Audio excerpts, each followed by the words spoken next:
सत श्री अकाल। India plus USA देख रहे सब दर्शकों का मैं मनप्रीत कौर स्वागत करती हाँ। आप दे सीएम सर्वे ते कांग्रेस सवाल करती सी, हुण कर रही है साडी नकल भगवंत मान।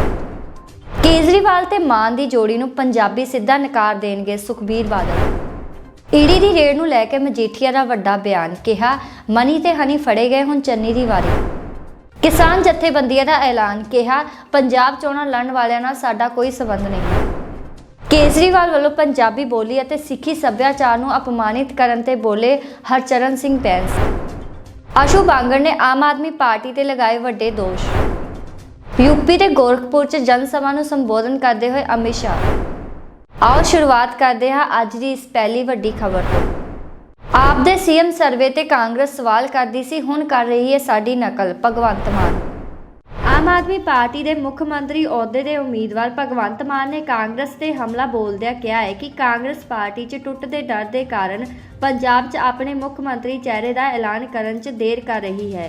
कांग्रेस हार के डर तो बौखला गई है, उन्होंने कुछ भी सुझ नहीं रहा कि मुख मंत्री का चेहरा किस नूं बनाया जाए। कांग्रेस हाईकमान अजे भी इस शंके विच है कि मुख मंत्री अहुदे के उम्मीदवार के नां का ऐलान करे जां दूजे सूबिਆਂ वांग पंजाब विच भी 2-3 नेतावां के नां ते चोण लड़े। एक तो कांग्रेस पार्टी जिहड़ी वो इन्नी कन्फ्यूज हो चुकी है कि चेहरा एक दईए, 2 दईए, 3 दईए, 5 दईए, ना दईए, इस तरह दी भी गल्लां चल रही ने। असीं तुहानूं कहा सीगा कि असीं इन्हां नूं राजनीति सिखावांगे,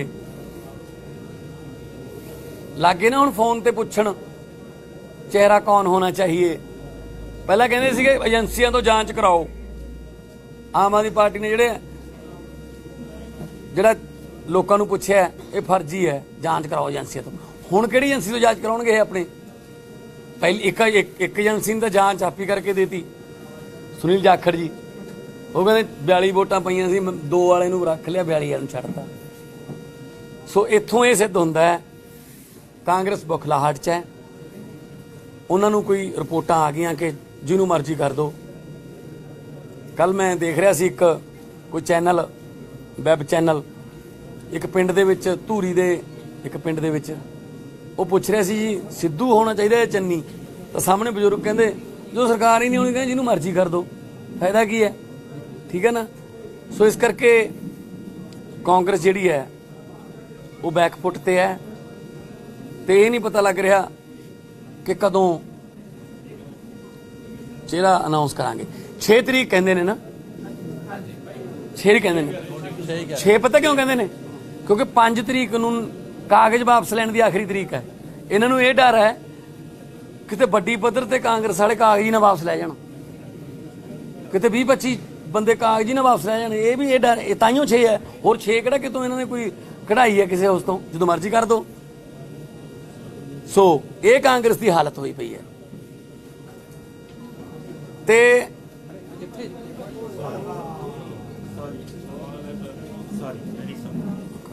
कोई गल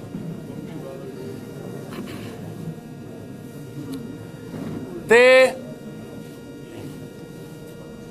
मैं धूरी जाके आया 2 दिन, तुसीं देखिया होना, कवर भी किया होना। जो लोगों के विच उत्साह जोश है वो देखे ही बनता है। धूरी दे एक बजुर्ग मैनू कहंदे पुत्त ये मशीन ते झाड़ू वाले बटन 2 नहीं लग सकते। मैं कहा भी 2 काहदे वास्ते? कहंदे एक बटन तो गर्म हो सकता, इन्ना ज़्यादा दब्या जाऊगा वो। मैं कहा जी तुसीं किते एवें ना पानी का गिलास लैके उत्थे मशीन ते पा दिओ, किते मशीन खराब हो जाए, वोटां देर पाउण च देरी हो जाए। सो आ प्यार है जी, उन्होंने अपने अंदाज च बोलण दा प्यार है ये। सो मैं अज साडे नाल राघव चड्डा जी अक्सर तुहाडे नाल रूबरू हुंदे रहिंदे ने। साडे नाल अनमोल गगन मान जिहड़े कि साडे कैंडिडेट ने खरड़ तो, ते कुलवंत जी जिहड़े कि साडे कैंडिडेट ने मोहाली तो, ते इधर जगमोहन सिंह कंग जी जिहड़े सानू अज ਪਾਰਟੀ ਜੁਆਇਨ ਕਰ ਰਹੇ ਨੇ। ਇਹ ਕਿਸੇ ਜਾਣਕਾਰੀ ਦੇ ਮੁਹਤਾਜ ਨਹੀਂ, ਬਹੁਤ ਵੱਡਾ ਨਾਮ ਹੈ ਖਰੜ ਇਲਾਕੇ 'ਚ, ਮੋਰਿੰਡਾ ਇਲਾਕੇ 'ਚ, ਚਮਕੌਰ ਸਾਹਿਬ ਸਾਰੇ ਇਲਾਕੇ 'ਚ। ਤੇ ਨਾਲ ਸਹਿਗਲ ਸਾਹਿਬ ਨੇ, ਕੇ ਸਹਿਗਲ ਸਾਹਿਬ ਪਟਿਆਲੇ ਤੋਂ, ਇਹ ਪਾਰਟੀ ਜੁਆਇਨ ਕਰ ਚੁੱਕੇ। ਤੇ ਨਾਲ ਹਰਸੁਖਵਿੰਦਰ ਸਿੰਘ ਬੱਬੀ ਬਾਦਲ, ਇਹ ਵੀ ਪਾਰਟੀ ਅੱਜ ਜੁਆਇਨ ਕਰ ਚੁੱਕੇ ਨੇ। ਸੋ ਮੈਂ ਇੱਕ ਮਿੰਟ ਲਈ ਰਾਘਵ ਜੀ ਨੂੰ ਕਹਾਂਗਾ ਕਿ ਉਹ ਥੋੜਾ ਜਿਹਾ ਸੰਗਠਨ ਦਾ ਜਾਂ ਜਿਹੜਾ, ਕਿਉਂਕਿ ਤੁਸੀਂ ਦੇਖਦੇ ਹੋ ਸੰਗਠਨ ਤੇ ਜੁਆਇਨਿੰਗਸ ਵਗੈਰਾ ਤਾਂ ਕੀ ਕੌਣ ਤੇ ਉਹਨੂੰ ਤੋਂ ਬਾਅਦ ਫਿਰ ਮੈਂ ਕਹੂੰਗਾ ਕਿ ਤੁਹਾਡੇ ਸਵਾਲ ਵੀ ਲਵਾਂ। थैंक यू मान साहब। आज आम आदमी पार्टी पंजाब का परिवार और बड़ा हो रहा है। आज 3 time cabinet minister Jagmohan Kang साहब आम आदमी पार्टी में ऑफिशियली शामिल हो रहे हैं। उनके साथ साथ उनके दोनों बेटे जो यूथ कांग्रेस में एक बहुत बड़े पदर पे काम करते आए हैं, यादविंदर जी और अमरिंदर जी, वो दोनों भी यूथ कांग्रेस को छोड़कर आज आम आदमी पार्टी का दामन थाम रहे हैं। इनके आने से ये आम आदमी पार्टी का विश्वास है कि खरड़ हो, चमकौर साहब हो, आसपास के कई सारे हलकों में आम आदमी पार्टी को बहुत मजबूती मिलेगी। और जो टारगेट कंग साहब ने अपने लिए चुना है वो है खरड़ और चमकौर साहब दोनों हलकों को एक बहुत बड़े मार्जिन से जिताकर अरविंद केजरीवाल जी और आम आदमी पार्टी की झोली में डालनी है सीट। तो मैं उनका परिवार में मान साहब और हम सब मिलकर बहुत बहुत स्वागत करते हैं। ਔਰ ਇਹਨਾਂ ਦੇ ਆਉਣ ਨਾਲ ਸਾਨੂੰ ਬਹੁਤ ਤਜਰਬਾ, ਇਹਨਾਂ ਕੋਲੇ ਬਹੁਤ ਫਾਇਦਾ ਹੋਊਗਾ, ਖਾਸ ਤੌਰ ਤੇ ਚਮਕੌਰ ਸਾਹਿਬ ਤੇ ਖਰੜ ਸੀਟ। ਸ਼ਾਇਦ ਇਹੀ ਕਾਰਨ ਹੈ ਕਿ ਚਮਕੌਰ ਸਾਹਿਬ ਦੇ ਨਾਲ ਭਦੌੜ ਵੀ ਭਰਨੀ ਪਈ ਚੰਨੀ ਸਾਹਿਬ ਨੂੰ। ਖਰ ਭਦੌੜ ਵਾਲਾ ਪਾਸਾ ਤਾਂ ਮੈਂ ਜਾਣਦਾ, ਮੇਰਾ ਹਲਕਾ ਹੈ, ਉਧਰੋਂ ਤਾਂ ਅਸੀਂ ਜ਼ਮਾਨਤ ਜ਼ਬਤ ਕਰਾ ਕੇ ਭੇਜਾਂਗੇ। ਇਧਰੋਂ ਤੁਸੀਂ ਦੱਸ ਦਿਓ ਜੀ। ਬਹੁਤ ਸਤਿਕਾਰਯੋਗ ਸਾਰੀ ਪ੍ਰੈਸ ਬੈਠੀ ਹੈ। ਅੱਜ ਮੈਨੂੰ ਬੇहद ਖੁਸ਼ੀ ਹੈ ਕਿ ਪੰਜਾਬ ਦੇ ਹੋਣਹਾਰ 2 ਵਾਰ ਮੈਂਬਰ ਪਾਰਲੀਮੈਂਟ ਰਹੇ ਹਰਮਨ ਪਿਆਰੇ ਭਗਵੰਤ ਮਾਨ ਜੀ ਨਾਲ ਬੈਠ ਕੇ ਮੈਂ ਪ੍ਰੈਸ ਕਾਨਫਰੰਸ ਕਰ ਰਿਹਾ। ਰਾਘਵ ਚੱਡਾ ਜੀ, ਹੋਰ ਆਗੂ ਇਹਨਾਂ ਦੇ, ਮੇਰੇ ਨਾਲ ਮੇਰੇ ਸਾਥੀ ਕੁਲਵੰਤ ਸਿੰਘ ਜੀ, ਬੀਬੀ ਅਨਮੋਲ ਮਾਨ, ਮੇਰੇ ਬੇਟੇ ਅਮਰਿੰਦਰ, ਯਾਦਵਿੰਦਰ। ਮੈਨੂੰ ਮਾਨ ਸਾਹਿਬ ਕੋਈ ਭੁਲੇਖਾ ਨਹੀਂ। ਦੇਖੋ, ਮੈਂ ਇਹ ਗੱਲ ਕਹੇ ਬਿਨਾਂ ਨਹੀਂ ਰਹਿ ਸਕਦਾ, ਨਹੀਂ ਕਹੂੰਗਾ ਤਾਂ ਮੈਂ ਸਮਝੂੰਗਾ ਗੱਲ ਲੁਕੋ ਰਿਹਾ ਮੈਂ। ਇੰਡੀਅਨ ਨੈਸ਼ਨਲ ਕਾਂਗਰਸ ਦੀ ਮੈਂ ਸੇਵਾ ਕੀਤੀ 47 ਸਾਲ, ਤੇ ਮੇਰੇ ਤੋਂ ਪਹਿਲਾਂ ਕਦੇ ਮਰੰਡੇ ਕਾਂਗਰਸ ਜੰਮੀ ਨਹੀਂ। 47 ਤੋਂ ਲੈ ਕੇ 92 ਤੱਕ ਮੈਂ ਆ ਕੇ ਬਾਰ-ਬਾਰ ਜਿੱਤਿਆ, ਹਾਰਿਆ ਵੀ। ਲੇਕਿਨ ਮੈਂ ਹੁਣ ਦੁਬਿਧਾ 'ਚ ਪੈ ਗਿਆ। ਜੋ ਪਾਰਟੀ ਨੇ ਸ਼ਰਾਬ ਦੇ ਠੇਕੇਦਾਰ ਨੂੰ, ਜੋ ਦਾਗੀ ਵਿਜੇ ਸ਼ਰਮਾ, ਟਿੰਕੂ ਚਹੇਤਾ, ਚੰਨੀ ਦਾ ਫਾਈਨਾਂਸਰ, ਬਾਦਲ ਸਾਹਿਬ ਨੂੰ ਫਾਈਨਾਂਸ ਕਰਦਾ, ਸਭ ਨੂੰ ਕਰਦਾ, ਉਹ ਲਿਆ ਕੇ ਥੋਪਤਾ। ਇਸ ਪਾਸੇ ਪਹਿਲਾਂ ਕਿਹਾ ਚੰਨੀ ਨੇ ਕਿ ਕੰਗ ਨੇ ਜਿੱਤਣਾ ਨਹੀਂ, ਸਾਰੇ ਸਰਵੇ ਆ ਗਏ, ਹਾਈ ਕਮਾਂਡ ਦੇ ਠੁੱਸ ਹੋ ਗਈ ਉਹਦੀ ਮੁਹਿੰਮ। ਕਹਿੰਦਾ ਸਾਡੀ ਹਿੰਦੂ ਸੀਟ ਹੈ। ਮੈਂ ਡਾਕੂਮੈਂਟ ਪੇਸ਼ ਕੀਤੇ ਕਿ ਪਿਛਲੇ 50 ਸਾਲ ਦੇ ਵਿੱਚ ਜੱਟ ਸਿੱਖ ਜਿੱਤਦਾ ਆਇਆ, ਲਿਸਟ ਲੰਬੀ ਚੌੜੀ ਦੇਖ ਲਓ। ਹਾਲ ਦੀ ਕੜੀ ਮੈਂ ਸੀ ਜਾਂ ਮੇਰੇ ਹੋਰ ਐਮਐਲਏ ਸਾਥੀ ਸਾਰੇ, ਬਜਿੱਤਰ ਸਿੰਘ ਪਰਿਵਾਰ। ਇਸ ਤੋਂ ਬਾਅਦ ਉਹਨੇ ਕੀ ਕੀਤਾ, ਪੈਂਤਰਾ ਖੇਲਿਆ। ਮੈਂ ਲੰਬੀ ਗੱਲ ਨਹੀਂ ਕਰਨੀ ਹੈ, ਮੀਟਿੰਗ 'ਚ ਗਿਆ ਹੀ ਨਹੀਂ। ਉਹਨੇ ਮੇਰੀ ਪਿੱਠ ਛੁਰਾ ਮਾਰਿਆ। ਮੈਂ ਕੱਲ ਵੀ ਗੱਲ ਕਹੀ ਸੀ ਕਾਂਗਰਸ ਪਾਰਟੀ ਨੂੰ ਕਿ ਸੱਜਣਾ ਨੇ ਫੁੱਲ ਮਾਰਿਆ, ਮੇਰੀ ਰੂਹ ਅੰਬਰਾਂ ਤੱਕ ਰੋਈ। ਲੋਕਾਂ ਦੇ ਪੱਥਰਾਂ ਦੀ ਪੀੜ ਜ਼ਰਾ ਵੀ ਨਾ ਹੋਈ। ਵਫਾ ਜਿਨਸੇ ਕੀ ਬੇਵਫਾ ਹੋ ਗਏ। ਪਰ ਜਦੋਂ ਬੰਦਾ ਘਰ ਛੱਡਦਾ ਦਿਲ ਭਰਿਆ ਹੁੰਦਾ। ਪਰ ਦੂਜੇ ਪਾਸੇ ਮੇਰੇ ਭੈਣੋ ਤੇ ਭਰਾਵੋ, ਮੈਂ ਤੁਹਾਨੂੰ ਦੱਸ ਨਹੀਂ ਸਕਦਾ, ਮੈਂ 3 ਵਾਰ ਪੰਜਾਬ ਸਰਕਾਰ 'ਚ ਵਜ਼ੀਰ ਰਿਹਾ, 4 ਚੀਫ ਸੈਕਟਰੀ ਮੇਰੇ ਨਾਲ ਸੈਕਟਰੀ ਰਹੇ ਹੈ। ਇੰਨੇ ਮੈਨੂੰ ਫੋਨ ਆ ਰਹੇ ਆਈਐਸ ਦੇ, ਆਈਪੀਐਸ ਦੇ, ਪੀਸੀਐਸ ਦੇ, ਬਿਊਰੋਕ੍ਰੇਸੀ ਦੇ, GPS ਦਾ ਹੀ ਖਾਸ ਤੌਰ ਤੇ ਉਦਾਹਰਨ ਦੇਣ ਲੱਗਿਆ। ਉਹਨਾਂ ਨੇ ਜੋ ਸ਼ਬਦ ਲਿਖੇ ਕੰਪਲੀਮੈਂਟ ਕੀਤਾ, ਕੋਈ ਮੁਕਾਬਲਾ ਨਹੀਂ। ਯਾਨੀ ਇਲੀਟ ਪੜ੍ਹੀ ਲਿਖੀ ਕਲਾਸ ਚੰਗਾ ਸਮਝਦੀ ਹੈ ਕਿ ਆਮ ਆਦਮੀ ਪਾਰਟੀ ਸਾਫ਼ ਸੁਥਰੀ ਹੈ। ਕੇਜਰੀਵਾਲ ਜੀ ਦੀ ਅਗਵਾਈ ਥੱਲੇ ਕਾਂਗਰਸ ਉੱਥੇ ਜੁਆਇਨ ਕੀਤਾ। ਇਸ ਕਰਕੇ ਮੈਂ ਇਹ ਗੱਲ ਕਹਿਣੀ ਚਾਹੁੰਦਾ, ਚਰਨਜੀਤ ਸਿੰਘ ਚੰਨੀ ਤੂੰ ਨਿਉਂਦਾ ਪਾਇਆ ਜਗਮੋਹਨ ਸਿੰਘ ਕੰਗ ਨੂੰ। ਬਹੁਤ ਸਾਲ ਪਹਿਲਾਂ ਅੱਗੇ ਲੱਗ ਕੇ ਮੈਂ ਹਟਾਇਆ ਸੀ ਹਰਚੰਦ ਸਿੰਘ ਬਰਾੜ ਨੂੰ। ਮੈਨੂੰ ਮੁੱਖ ਮੰਤਰੀ ਨੂੰ ਟੱਕਰ ਦਿਆ ਮੇਰੀ ਕਿਸਮਤ 'ਚ। ਹੁਣ ਬਾਰੀ ਤੇਰੀ ਹੈ ਮਿੱਤਰਾ, ਭੱਜ ਲੈ। ਇੱਕ ਬੜਕ ਮਾਰੀ ਸੀ ਤੈਨੂੰ, ਭਦੌੜ ਭੱਜ ਗਿਆ, ਬੂਰ ਮਾਜਰੇ ਗਿਆ। ਤੇਰੀ ਘਰ ਵਾਲੀ ਲੋਕਾਂ ਨੇ ਗੱਲ ਨਹੀਂ ਕਰਨ ਦਿੱਤੀ। ਮਾਨ ਸਾਹਿਬ ਸੁਣੋ, ਜਨੀ ਘਰ ਵਾਲੀ ਕਹਿੰਦੀ ਮੈਂ ਮਾਫੀ ਚਾਹਾਂਗਾ, ਕਹਿੰਦੇ ਭਾਈ ਤੁਸੀਂ ਵੋਟਾਂ ਸ਼ਰਾਬੀ ਨੂੰ ਪਾਉਂਗੇ। ਇਹ ਕਿਆ ਮਤਲਬ ਭਗਵੰਤ ਮਾਨ ਨੂੰ? ਕਹਿੰਦੇ ਗੱਲ ਸੁਣੋ ਬੀਬੀ, ਸਾਡੇ ਘਰ ਆਇਓ, ਫਾਲਤੂ ਗੱਲ ਨਾ ਕਰੋ। ਕੰਗ ਸਾਹਿਬ ਕੱਲ ਹੋ ਕੇ ਗਏ, ਤੁਸੀਂ 15 ਸਾਲ ਸ਼ਰਾਬ ਵੰਡ ਕੇ ਪੈਸਾ ਵੰਡ ਪੈ ਜਿੱਤੇ ਹੋ, 2 ਬੰਦੇ ਮਰ ਗਏ। ਕਿਆ ਤੁਸੀਂ ਸ਼ਰਾਬ ਨਾਲ ਪਿਛਲੇ 17 ਦੇ ਵਿੱਚ? ਖਬਰਦਾਰ, ਭੱਜਣਾ ਪਿਆ। ਮਾਨ ਸਾਹਿਬ ਮੇਰਾ ਮਰੰਡੇ ਇੰਨਾ ਕੁ ਪਿਆਰ ਹੈ, ਇੰਨਾ ਤੁਸੀਂ ਸੋਚ ਵੀ ਨਹੀਂ ਸਕਦੇ। ਪਰ ਮੈਂ 2 ਤਾਂ ਗੱਲਾਂ ਤਾਂ ਹੈ ਹੀ ਹੈ, ਮੇਰੇ ਕੋਲ ਟਾਈਮ ਹੈ ਨਹੀਂ ਤੁਹਾਨੂੰ ਜਾਂਦਾ। ਪੰਜਾਬ 'ਚ ਮੁਕਤਸਰ ਜ਼ਿਲ੍ਹੇ ਦਾ ਮੇਰੇ ਇੰਚਾਰਜ 5 ਸਾਲ, ਸਾਰੇ ਹੁਸ਼ਿਆਰਪੁਰ ਇੰਚਾਰਜ ਰਹੇ ਹੈ। ਮੇਰੀ ਸਾਰੇ ਪੰਜਾਬ ਬਹੁਤ ਵੱਡੀ ਸ਼ਾਖ ਹੈ, ਗੁਰੂ ਮਹਾਰਾਜ ਦੇ ਲੋਕਾਂ 'ਚ ਪਿਆਰ ਹੈ। ਪਰ ਮੇਰਾ 3 ਇਲਾਕੇ ਫੋਕਸ ਹੋਣਾ ਹੈ, ਖਰੜ, ਚਮਕੌਰ ਸਾਹਿਬ ਤੇ ਭਦੌੜ ਮੈਂ ਨਵੇਕੜਾ ਉੱਥੇ ਮੈਂ ਮੁਹਿੰਮ ਚਲਾਉਣੀ ਹੈ। ਇੰਟਰਨੈਸ਼ਨਲ ਪ੍ਰੈਸ ਆਊਗੀ, ਦੇਖੂਗੀ ਵੀ ਕੌਣ ਹੈ। ਅੱਜ ਕਿੱਥੇ ਉੱਥੇ ਕਿਹਾ ਆਪਣਾ ਤੁਹਾਡੇ ਨੇ ਉਮੀਦਵਾਰ ਨੇ ਕਿ 5 ਕਰੋੜ ਮੈਨੂੰ ਆਫਰ ਹੋਇਆ, ਚੰਨੀ ਨੇ ਦਿੱਤਾ ਕਿ ਬੈਠ ਜਾ ਜਿਹਨੇ ਮਰਜ਼ੀ ਪੈਸੇ ਲੈ ਲੈ। ਦੋਸਤੋ, ਸੱਚ ਹਮੇਸ਼ਾ ਜਿੱਤਦੀ ਹੁੰਦੀ ਹੈ। ਮੈਂ ਅੱਜ ਬਹੁਤ ਜ਼ਿਆਦਾ ਖੁਸ਼ ਹਾਂ। ਔਰ ਜੋ ਮੇਰੇ ਇਸ ਪਾਰਟੀ 'ਚ ਆਉਣ ਦਾ ਮੇਨ ਸੱਦਾ ਕਾਰਨ ਹੈ, ਮੇਰੇ ਇਲਾਕਾ ਨਿਵਾਸੀ ਨੇ। ਮੈਂ ਕਦੇ ਪੁੱਛੇ ਬਿਨਾਂ ਕੋਈ ਕੰਮ ਨਹੀਂ ਕਰਦਾ। ਬਹੁਤ ਮੇਰੀਆਂ ਮੀਟਿੰਗਾਂ ਹੋਈਆਂ, ਕੱਲੇ ਬੱਚੇ ਨੇ ਕਿਹਾ ਕੰਗ ਸਾਹਿਬ ਆਜ਼ਾਦ ਹੋਣ ਦੀ ਹੁਣ ਗੱਲ ਨਾ ਕਰੋ ਆਪਾਂ। ਹਾਲਾਂਕਿ ਮੈਂ ਦੱਸਣਾ ਚਾਹੁੰਦਾ, ਬਹੁਤ ਸਾਲ ਪਹਿਲੇ ਬਹੁਤ ਮਹੀਨੇ ਪਹਿਲੇ ਮੇਰੇ ਕੋਲ ਆਈ ਸੀ ਆਮ ਆਦਮੀ ਪਾਰਟੀ ਆਫਰ ਕਿ ਤੁਸੀਂ ਆ ਜਾਓ। ਚਲੋ ਲੰਬੀ ਗੱਲ ਕਾਹਨੂੰ ਕਰਨੀ ਹੈ। ਮੈਂ ਹੁਣ ਆਇਆ, ਸਭ ਨੇ ਕਿਹਾ ਆਪਾਂ ਆਮ ਆਦਮੀ ਪਾਰਟੀ ਨਾਲ ਜਾਈਏ। ਤੇ ਮੇਰਾ ਸਾਰਾ ਇਲਾਕਾ ਖੁਸ਼ ਹੈ, ਬਾਗੋ ਬਾਗ ਹੈ, ਭੰਗੜੇ ਪਾ ਰਿਹਾ ਹੈ। तो मैं केजरीवाल साहब को गया, कहते क्या शर्त है कांग साहब आपकी? मैं कोई शर्त नहीं हमारी।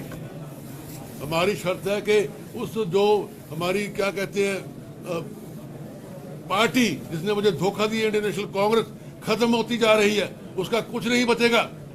बड़े बड़े आदमी हमारे उसके खिलाफ बोल रहे हैं, पतन उसका आ गया। मैं क्या कहूं, दिल बड़ा दुखी है, पर पीछे भूल के मैं समर्पित हूं। लोग मुझे जानते हैं, अगर मैं काम को नहीं हाथ डालता, डाल लिया, काम नहीं है मैं नहीं। इसलिए जो सीटें पंजाब की हैं, मेरा सबसे निवेदन है, जो हमारे आजाद उम्मीदवार खड़े हैं कोई कांग्रेस के, भगवान के लिए वोट का नुकसान ना करो और आप पार्टी की तरफ आके वोट डाल दो। अब भगवंत मान लिखना, दीवार पे लिखा हुआ है मुख्यमंत्री बनना है, और पंजाब के हरमन प्यारे हैं, समा बताएगा, समा बड़ा बलवान है। मैं ज्यादा बात ना करता हुआ, फिर मान जी का, आदरणीय केजरीवाल साहब का, चड्डा जी का आभारी हूँ कि जिन्होंने हमें साथ लिया, और मैं अपने दिल से साथ जुड़ा हूँ। मैं बहुत बहुत आभारी हूँ और आशा करता हूँ कि सारे हम चन्नी को दफा करने में इस इलाके से, पंजाब से पूरी कोशिश करेंगे दिन रात। हाँ जी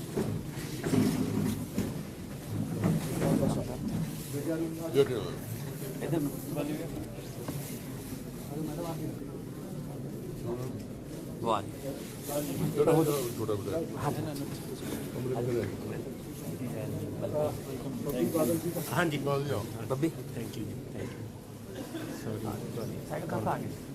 साइकिल साहब मैं कर आ जाओ मैं दस देना थोड़ा जा ब्रीफली।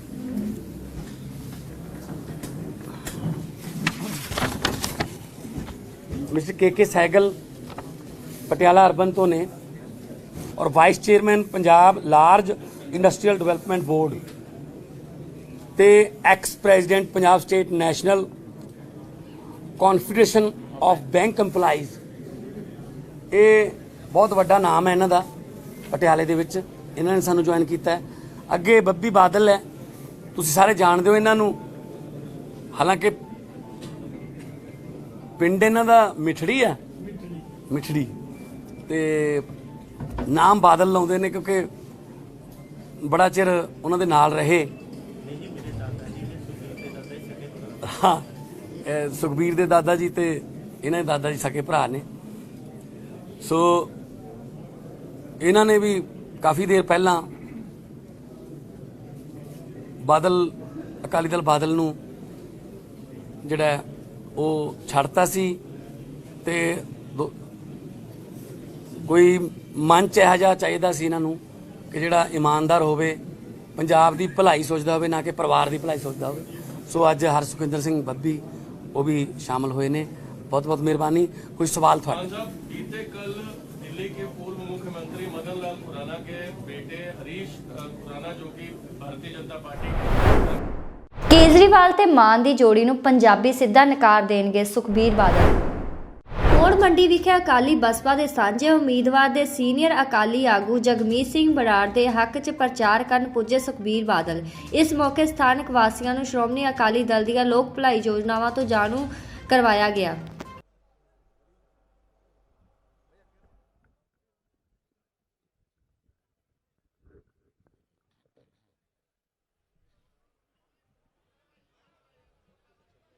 ਮੌੜ ਹਲਕੇ ਦੇ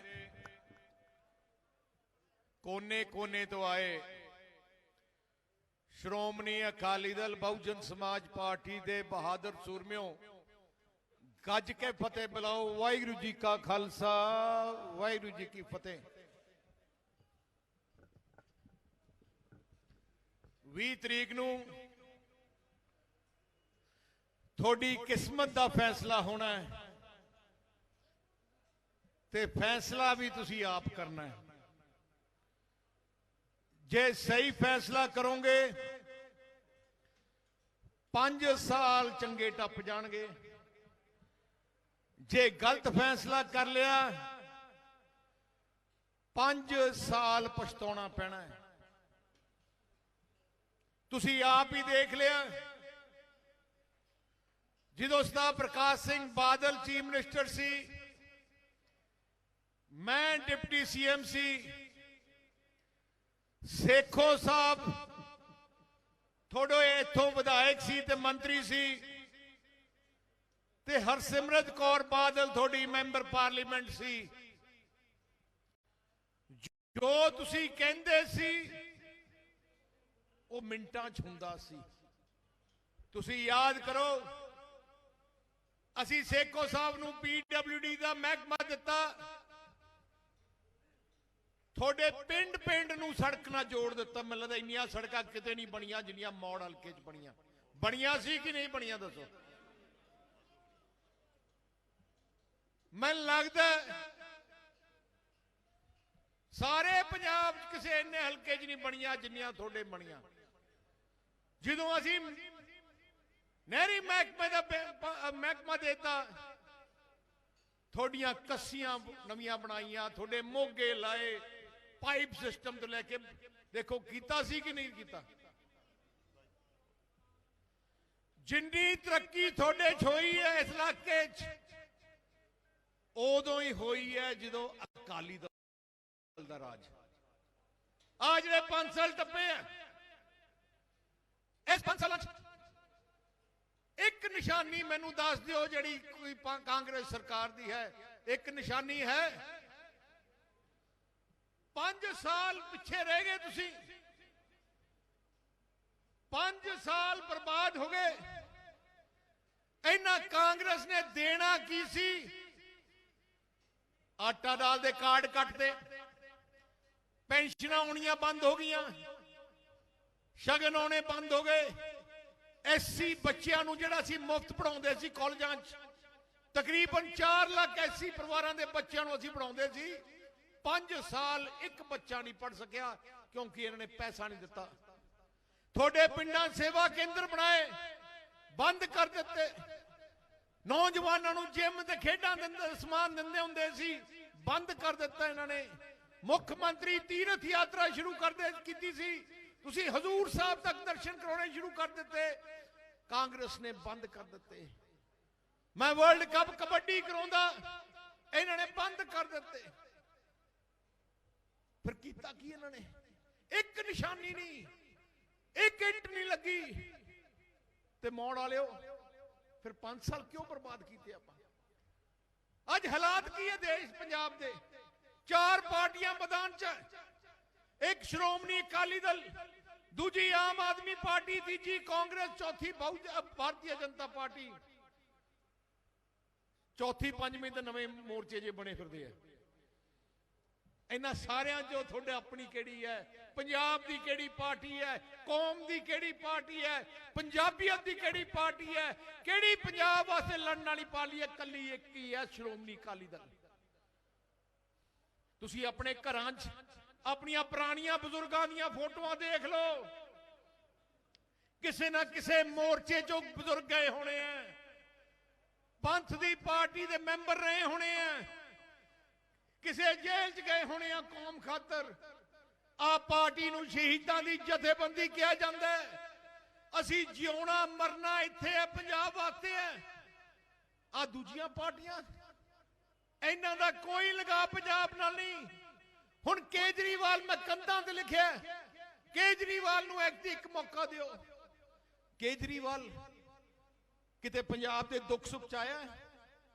कोरोना सी, किते थोड़े पिंडां च शहरां च आटा वंडण आया, दवाई वंडण आया? जे कोई गया, श्रोमणी अकाली दल दे वर्कर गए या असी लीडरशिप गई। आ 16 हस्पताल असी आप जाके खोले SGPC तो, क्योंकि सानू थोड़ा दर्द है। केजरीवाल तो अपने आप ही फेल हो गया। दिल्ली हस्पतालों ऑक्सीजन है नहीं सी, दवाइयां है नहीं सी, लोग छड़ के पेशाब थे हस्पतालों आए।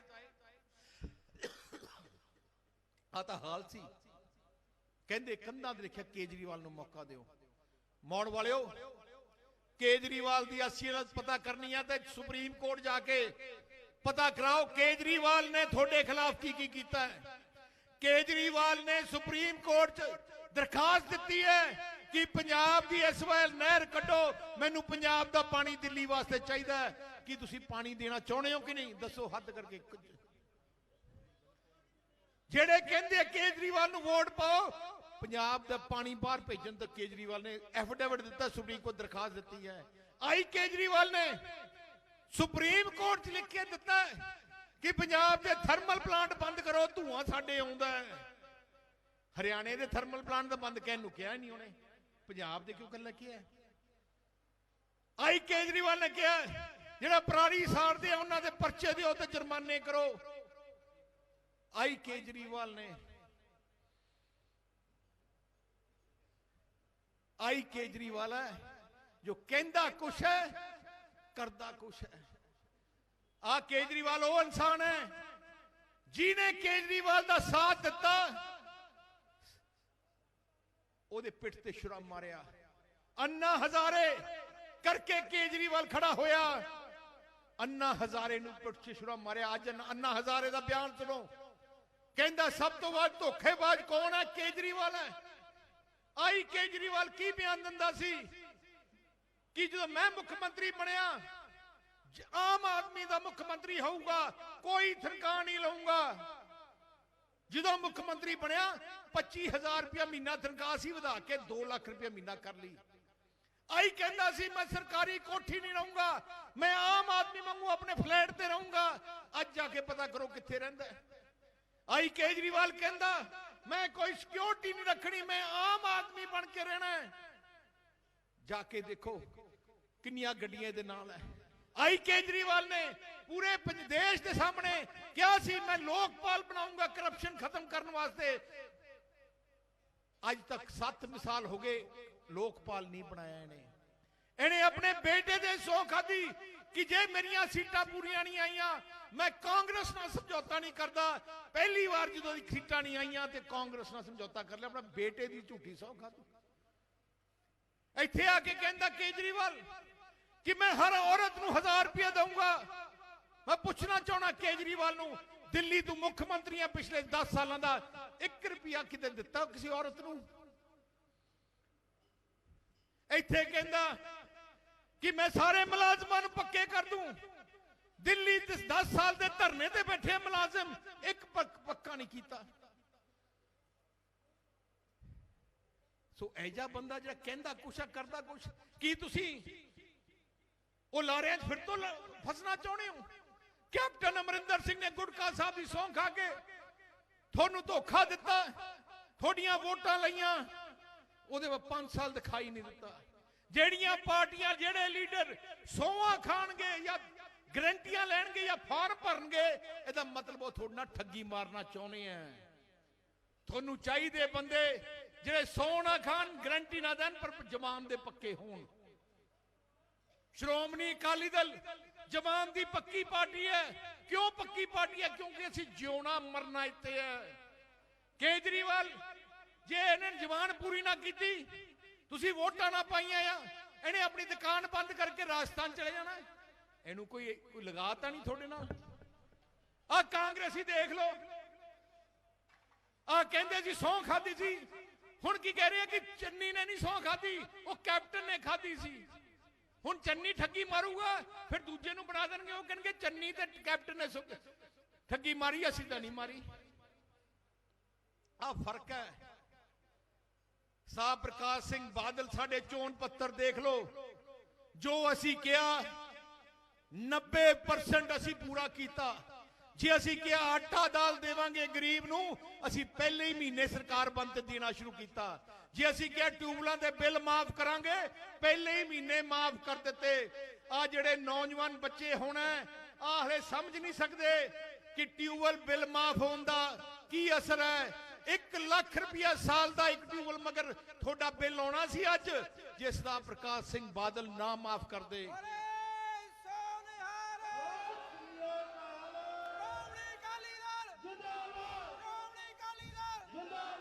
ਜਦੋਂ ਅਸੀਂ ਕਹਿੰਦੇ ਸੀ ਕਿ ਟਿਊਬਲਾਂ ਦੇ ਬਿੱਲ ਮਾਫ ਕਰਾਂਗੇ, ਕਾਂਗਰਸੀ ਕਹਿੰਦੇ ਝੂਠ ਬੋਲਦੇ ਆ, ਕਰਤੇ।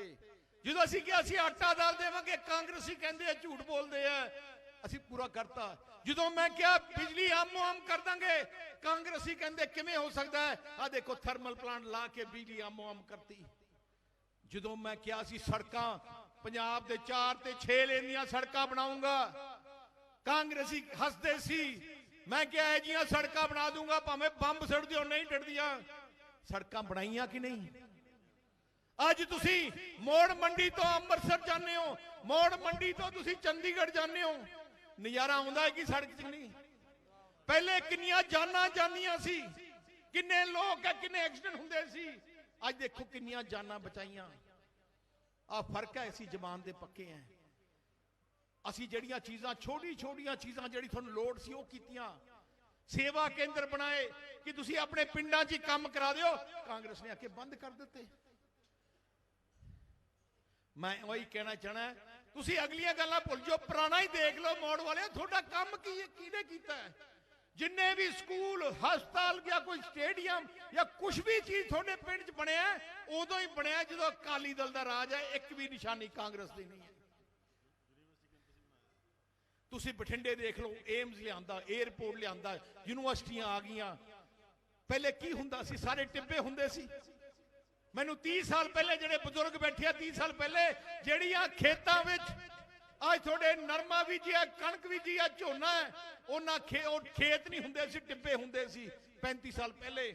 ਜੇ ਟਿੱਬਿਆਂ ਨੂੰ ਖੇਤ ਬਣਾਇਆ ਸਰਦਾਰ ਪ੍ਰਕਾਸ਼ ਸਿੰਘ ਬਾਦਲ ਨੇ, ਨਹਿਰਾਂ ਕੱਢ ਕੇ, ਕਸੀਆਂ ਕੱਢ ਕੇ, ਖਾਲੇ ਬਣਾ ਕੇ, ਆ ਸਾਰੇ ਇੱਥੇ ਖੇਤੀ ਹੋਣ ਲੱਗੀ ਆ, ਪਹਿਲੇ ਨਹੀਂ ਹੁੰਦੀ ਸੀ। ਆ ਤੁਹਾਡੀ ਪਾਰਟੀ ਅਕਾਲੀ ਦਲ ਨੇ ਕੀਤਾ। ਆ ਜਿਹੜੇ ਆਮ ਵਾਲੇ ਆ, ਜਿਹੜੇ ਦੂਜੇ ਆ, ਆ ਤਾਂ ਫਿਸਲੇ ਪਟੇਰੇ ਆ, ਅੱਜ ਆ ਗਏ ਕੱਲ ਚਲੇ ਜਾਣੇ, ਇਹਨਾਂ ਨੂੰ ਕੋਈ ਨਹੀਂ। ਹੁਣ ਜਿਹੜਾ ਤੁਸੀਂ ਆਮ ਆਦਮੀ ਪਾਰਟੀ ਕਹਿੰਦੇ ਵੋਟ ਪਾਉਣੀ ਹੈ, ਉਹਨਾਂ ਨੂੰ ਪਿੱਛੋਂ ਪਿਛਲੀ ਵਾਰ ਐਮਐਲਏ ਇੱਥੋਂ ਆਮ ਆਦਮੀ ਦਾ ਜਿੱਤਿਆ ਸੀ ਕਿ ਨਹੀਂ? ਆਮ ਆਦਮੀ ਦਾ ਐਮਐਲਏ ਜਿੱਤਿਆ, ਕਿੱਧਰ ਗਿਆ? ਆ ਜਿਹੜੀ ਪਾਰਟੀ ਹੈ, ਆ ਸੂਲਾਂ ਦੀ ਪਾਰਟੀ ਨਹੀਂ। ਅੱਜ ਸਾਰਾ ਕੁਝ ਹੋਂਦ ਖੋਂਦ ਸਾਰਿਆਂ ਤੋਂ ਇਕੱਠੀ ਕਰਕੇ ਇਕੱਠੇ ਹੋਈ ਹੈ। ਆ ਕੀ ਗਰੰਟੀ ਦਿੰਦਾ ਕੇਜਰੀਵਾਲ? ਮੈਂ ਕਹਿੰਦਾ ਕੇਜਰੀਵਾਲ ਗਰੰਟੀ ਦੇ, ਤੇਰੇ ਮੈਂਬਰ ਐਮਐਲਏ ਭੱਜਣਗੇ ਨਹੀਂ। 4 MP ਜਿੱਤੇ, 3 ਭੱਜ ਗਏ। 20 ਐਮਐਲਏ ਜਿੱਤੇ, 11 ਭੱਜ ਗਏ, ਔਰ 9 ਵੀ ਭੱਜਣ ਵਾਲੇ ਸੀ, ਕੋਈ ਲੈਂਦਾ ਨਹੀਂ ਇਹਨਾਂ ਨੂੰ। ਤੇ ਹਲੇ ਵੀ ਆਪਾਂ ਆਮ ਆਦਮੀ ਹੁਣ ਮੁੱਖ ਮੰਤਰੀ, ਹੁਣ ਤੁਸੀਂ ਕੇਜਰੀਵਾਲ ਚਾਹੁੰਦੇ ਹੋ? ਆ ਕੰਧਾਂ ਤੇ ਲਿਖਿਆ ਕੇਜਰੀਵਾਲ ਨੂੰ ਮੌਕਾ ਦਿਓ। ਹੁਣ ਵੀ ਠੱਗੀ ਮਾਰੀ ਜਾਂਦਾ, ਕਿਉਂਕਿ ਭਗਵੰਤ ਮਾਨ ਨੇ ਕਿਹਾ ਮੈਂ ਤਾਂ ਛੱਡ ਕੇ ਚੱਲਿਆ, ਉਹ ਕਹਿੰਦਾ ਕੋਈ ਗੱਲ ਨਹੀਂ, ਤੇਨਾਂ ਨਾਂ ਲਿਖ ਦੇਣੇ ਆ। ਉਹਨੇ ਕਰਨਾ ਕੀ ਹੈ? ਹਲੇ ਵੀ ਲਿਖਿਆ ਭਗਵਾਨ ਕੇਜਰੀਵਾਲ ਤੇ ਭਗਵੰਤ ਮਾਨ ਨੂੰ ਦੋਨਾਂ ਨੂੰ ਮੌਕਾ ਦਿਓ। ਯਾਰ ਮੁੱਖ ਮੰਤਰੀ ਜੇ ਭਗਵੰਤ ਨੇ ਦੇਣਾ ਫਿਰ ਕੱਲਾ ਨਾਂ ਕਿਉਂ ਨਹੀਂ ਲਿਖਦੇ ਉਹਦਾ? ਕਿਉਂਕਿ ਕੇਜਰੀਵਾਲ ਦੇ ਮਨ 'ਚ ਖੋਟ ਹੈ। ਜੇ ਇਲੈਕਸ਼ਨ ਦੇ ਬਾਅਦ ਇਹਨਾਂ ਦੇ 60 ਐਮਐਲਏ ਆ ਗਏ ਫਿਰ ਕੇਜਰੀਵਾਲ ਨੇ ਦੱਸਿਆ ਕੀ ਕਰਨਾ ਹੈ? कहना जी मैं पंजाब की जनता नूं पुछूंगा क्योंकि दोनों का नाम लिखा सी असीं केजरीवाल ते भगवंत मान नूं मौका दिओ इस करके मैं पुछूंगा लोगों नूं फिर एक टेलीफोन नंबर दूंगा थानू ओहदे च एक दिन के अंदर 50 लाख कॉलां कहूगा मैनू आ गईयां ते कॉलां वाले ने कहा नहीं नहीं नहीं नहीं भगवंत मान तो शराबी है हुण केजरीवाल नूं दिओ असली गल है फिर कहूगा केजरीवाल मैं बनना हुण क्योंकि ਉਹਦਾ असली दिल तो बनना इत्थे क्योंकि दिल्ली का तो म्यूनसिपल कारपोरेशन का प्रधान ही है कला उत्थे तो शक्ति है नहीं कोई स्टेट ही है नहीं या क्यों बार बार आप अपना ही मखौल बनाई जाने हैं जेडे परखे लोग है थोड़े थोड़े अपने हैं जिन्होंने सड़क बनाई स्कूल बनाए हस्पताल बनाए थोड़े मंडियां बनाई जिन्होंने थोड़े सड़क गलियां बनाई थोड़े मोगे लाए नहर कड्डियां पक्के खाले बनाए वो पार्टी तो आप भुल जाने हैं जिहड़ी ने डक्का नहीं तोड़िया कहते एक बार मौका दे दो 5 साल एक बार मौके का मतलब 5 साल खराब 5 साल खराब इन्हां दे किहड़े लीडर है पता ही नहीं कौन हुण इत्थों दा जिहड़ा एमएलए है 420 दा पता नहीं किहड़ा पर्चा ओहदे ते होया आ की कहंदा हुंदा सी केजरीवाल कि जी मैं रिक्शे वाले नूं टिकट दूंगा मैं रेहड़ी वाले नूं दूंगा टिकट मैं वर्कशॉप वाले नूं टिकट दूंगा आ जिहड़ा इत्थे है मैंने अपनी भैणां दी पता नहीं जमीन दबी बैठा है आ जिहड़ा था देहाती वाला बठिंडे देहाती वाला की अमित रतन 6 करोड़ रुपया वर्करां दा लुट के लै गया मैं पार्टी चों कढिया ओहदे ते पर्चा कराया ओहदे तो पैसा मुड़ाया हुण आम आदमी पार्टी दा कैंडिडेट है जिन्नियां टिकटां रोज रौला पई जांदा पैसे वेच के टिकटां वेचियां गईयां कई 65 एमएलए वो जी है जिहड़े अज अकाली दल सी कल आम चले गए पर कल कांग्रेसी तो छाल मार के आम चले गए कि उन्हां दा कोई सूल है केजरीवाल दा जिहड़े वर्कर उन्हां दी लड़ाई लड़दे रहे उन्हां नूं तां कुछ पुछे नहीं क्योंकि नोटा पिछे किते सुनिया पूरे पंजाब च अकाली दल दी टिकट कोई पैसे दे के दित्ती गई है नहीं क्योंकि असूलों की पार्टी है अकाली दल एक परिवार है कौम का परिवार है कौम की पार्टी है देखो अपनी पंजाब की आवाज कौम की आवाज अकाली दल है जे अपनी आवाज तुसी धीमी करती ना फिर थोड़ी लड़ाई लड़ने वाला कोई नहीं थोड़ी ताकत है गुरु साहब ने अपने गुरुआं ने आपां नूं सिद्धांत दस्सिया मीरी पीरी का सिद्धांत मीरी पीरी का सिद्धांत का मतलब की है धर्म तां वध सकदा जे थोड़ी फौज राजनीति तुसीं तगड़े होंगे गुरु साहब ने गुरुआं ने आपां नूं सरबत दे भले दी गल कीती है कि सारियां दा भला इकाई पार्टी है जिहड़े सारियां दा भला सोचदी है सरदार प्रकाश सिंह बादल 5 बार मुख्यमंत्री क्यों बने क्योंकि सारे धर्मां दे लोकां नूं पता है कि सरदार बादल ते विश्वास है वो अमन शांति रखणगे भाईचारक सांझ रखणगे आ जिन्ने दूजे आम दे कांग्रेस दे दूजे आ भरावां नूं लड़ा के राज करना चाहुंदे है अकाली दल जोड़ के राज करना चाहुंदा है आ फर्क है साहब बादल ने सारे धर्मां दे पवित्र स्थान करोड़ों रुपये ला के सजाए गुरु राम तीरथ चले जाओ भगवान वाल्मीकि जी का पवित्र स्थान कितना खूबसूरत बनाता दुर्गियाना मंदिर कितना खूबसूरत बनाता गुरु रविदास जी महाराज का स्थान कितना बनाता आज दरबार साहब जाके देखो चारों तरफ किवें विरासते मां कितना सोहना बनाया यार डेवलपमेंट तो देखो कितनी हुई है दिल्ली जाके देखो पीने वाला पानी नहीं मिलता गलियां च बुरा हाल है सीवरेज का पीने वाला पानी इकट्ठा है 2 स्कूल बनाते उन्होंने फोटो ला ला के बाकी स्कूल तो जाके देखो जिथे बुरा हाल है इस करके तुसी देखो कौन मुख्यमंत्री तुसी किनू बना रहे हो हुण भगवंत मान लायक है मुख्यमंत्री बनदे जेड़ा शराबी कबाबी जेड़ा उन्होंने इन्ना नहीं अकल की शराब पी के दरबार गुरु घर दे विच नहीं जाना जेड़े बंदे नूं इन्नी अकल नहीं किवें अपनी गवाही कर सकता है सूबे की अगवाई एक बंदा चाहिए जिहड़ा पूरे दुनिया जाए, लोकी कहणगे सूबे का मुख्यमंत्री है, पंजाब के सूबे का मुख्यमंत्री है। आ इंडस्ट्री लेके आऊगा, होर चीज़ां पंजाब वास्ते लेके आऊगा। इन्हां ने तो कुछ नहीं करना। जिवें कैप्टन ने 5 साल टपा दे, इन्हें भी हस हुस के टका देने 5 साल। साडी सोच इको एक है, साडा सोच जिउणा मरना पंजाब है। मेरी सोच इको है, पंजाब किवें डिवेलपमेंट लियाई है, किवें बठिंडे च इंडस्ट्री लेके आई है, इत्थे नौकरियां लग जाण। देखो इत्थे इलाके च होर बहुत काम करन वाले है, हले बहुत वड्डे इत्थे इंडस्ट्री लियाउण वाली है, हले नहरी पानी का पानी वधाउण दी लोड़ है। मेरे मन च कई वड्डा प्लान है जिहड़ा मैं इत्थे करना है। मैं थोड़े 10-12 चीज़ां मैं तुहानूं दस्सण वाला है। एक तो मैं सरकारी पढ़ाई, मैं पढ़ाई ते जोर देना है। अपने पंजाब तां बचूगा जे अपने गरीब बच्चे पढ़ लैण। अजकल जिहड़ी पढ़ाई पंजाब के पिंडां ते शहरां च गरीबां दी है, सरकारी स्कूल सारे फेल है। 3-3, 4-4, 5-5 कमरे दे स्कूल है, ना उत्थे टीचर है, 2 टीचर है। की पंजाबी का टीचर मैथ्स पढ़ा सकता? नहीं, पर आपा कोई पुछदा ही नहीं। मैं सारा ही ढांचा बदल देना है। अगले 5 सालों हर 25,000 आबादी के अंदर एक 5,000 बच्चे का वड्डा 20 एकड़ स्कूल बनाया जाऊगा, जिते सारियां लैबोरेटरीज, सारियां टीचर होंगे, 100 टीचर एक जगह पे होऊगा। घट तो घट पढ़ाई तो चंगी होए। जिवें थोड़ा हल्का मोड़ है, ये घट तो घट 10 स्कूल है जे इत्थे होणगे, ਜਿਹੜੇ सरकारी स्कूल के पढ़े हुए बच्चे है। जिन्नियां सरकारी नौकरियां होणगियां तकरीबन 1,33,000 नौकरियां कल्ले सरकारी स्कूल के पढ़े हुए बच्चों वास्ते रखियां जाणगियां।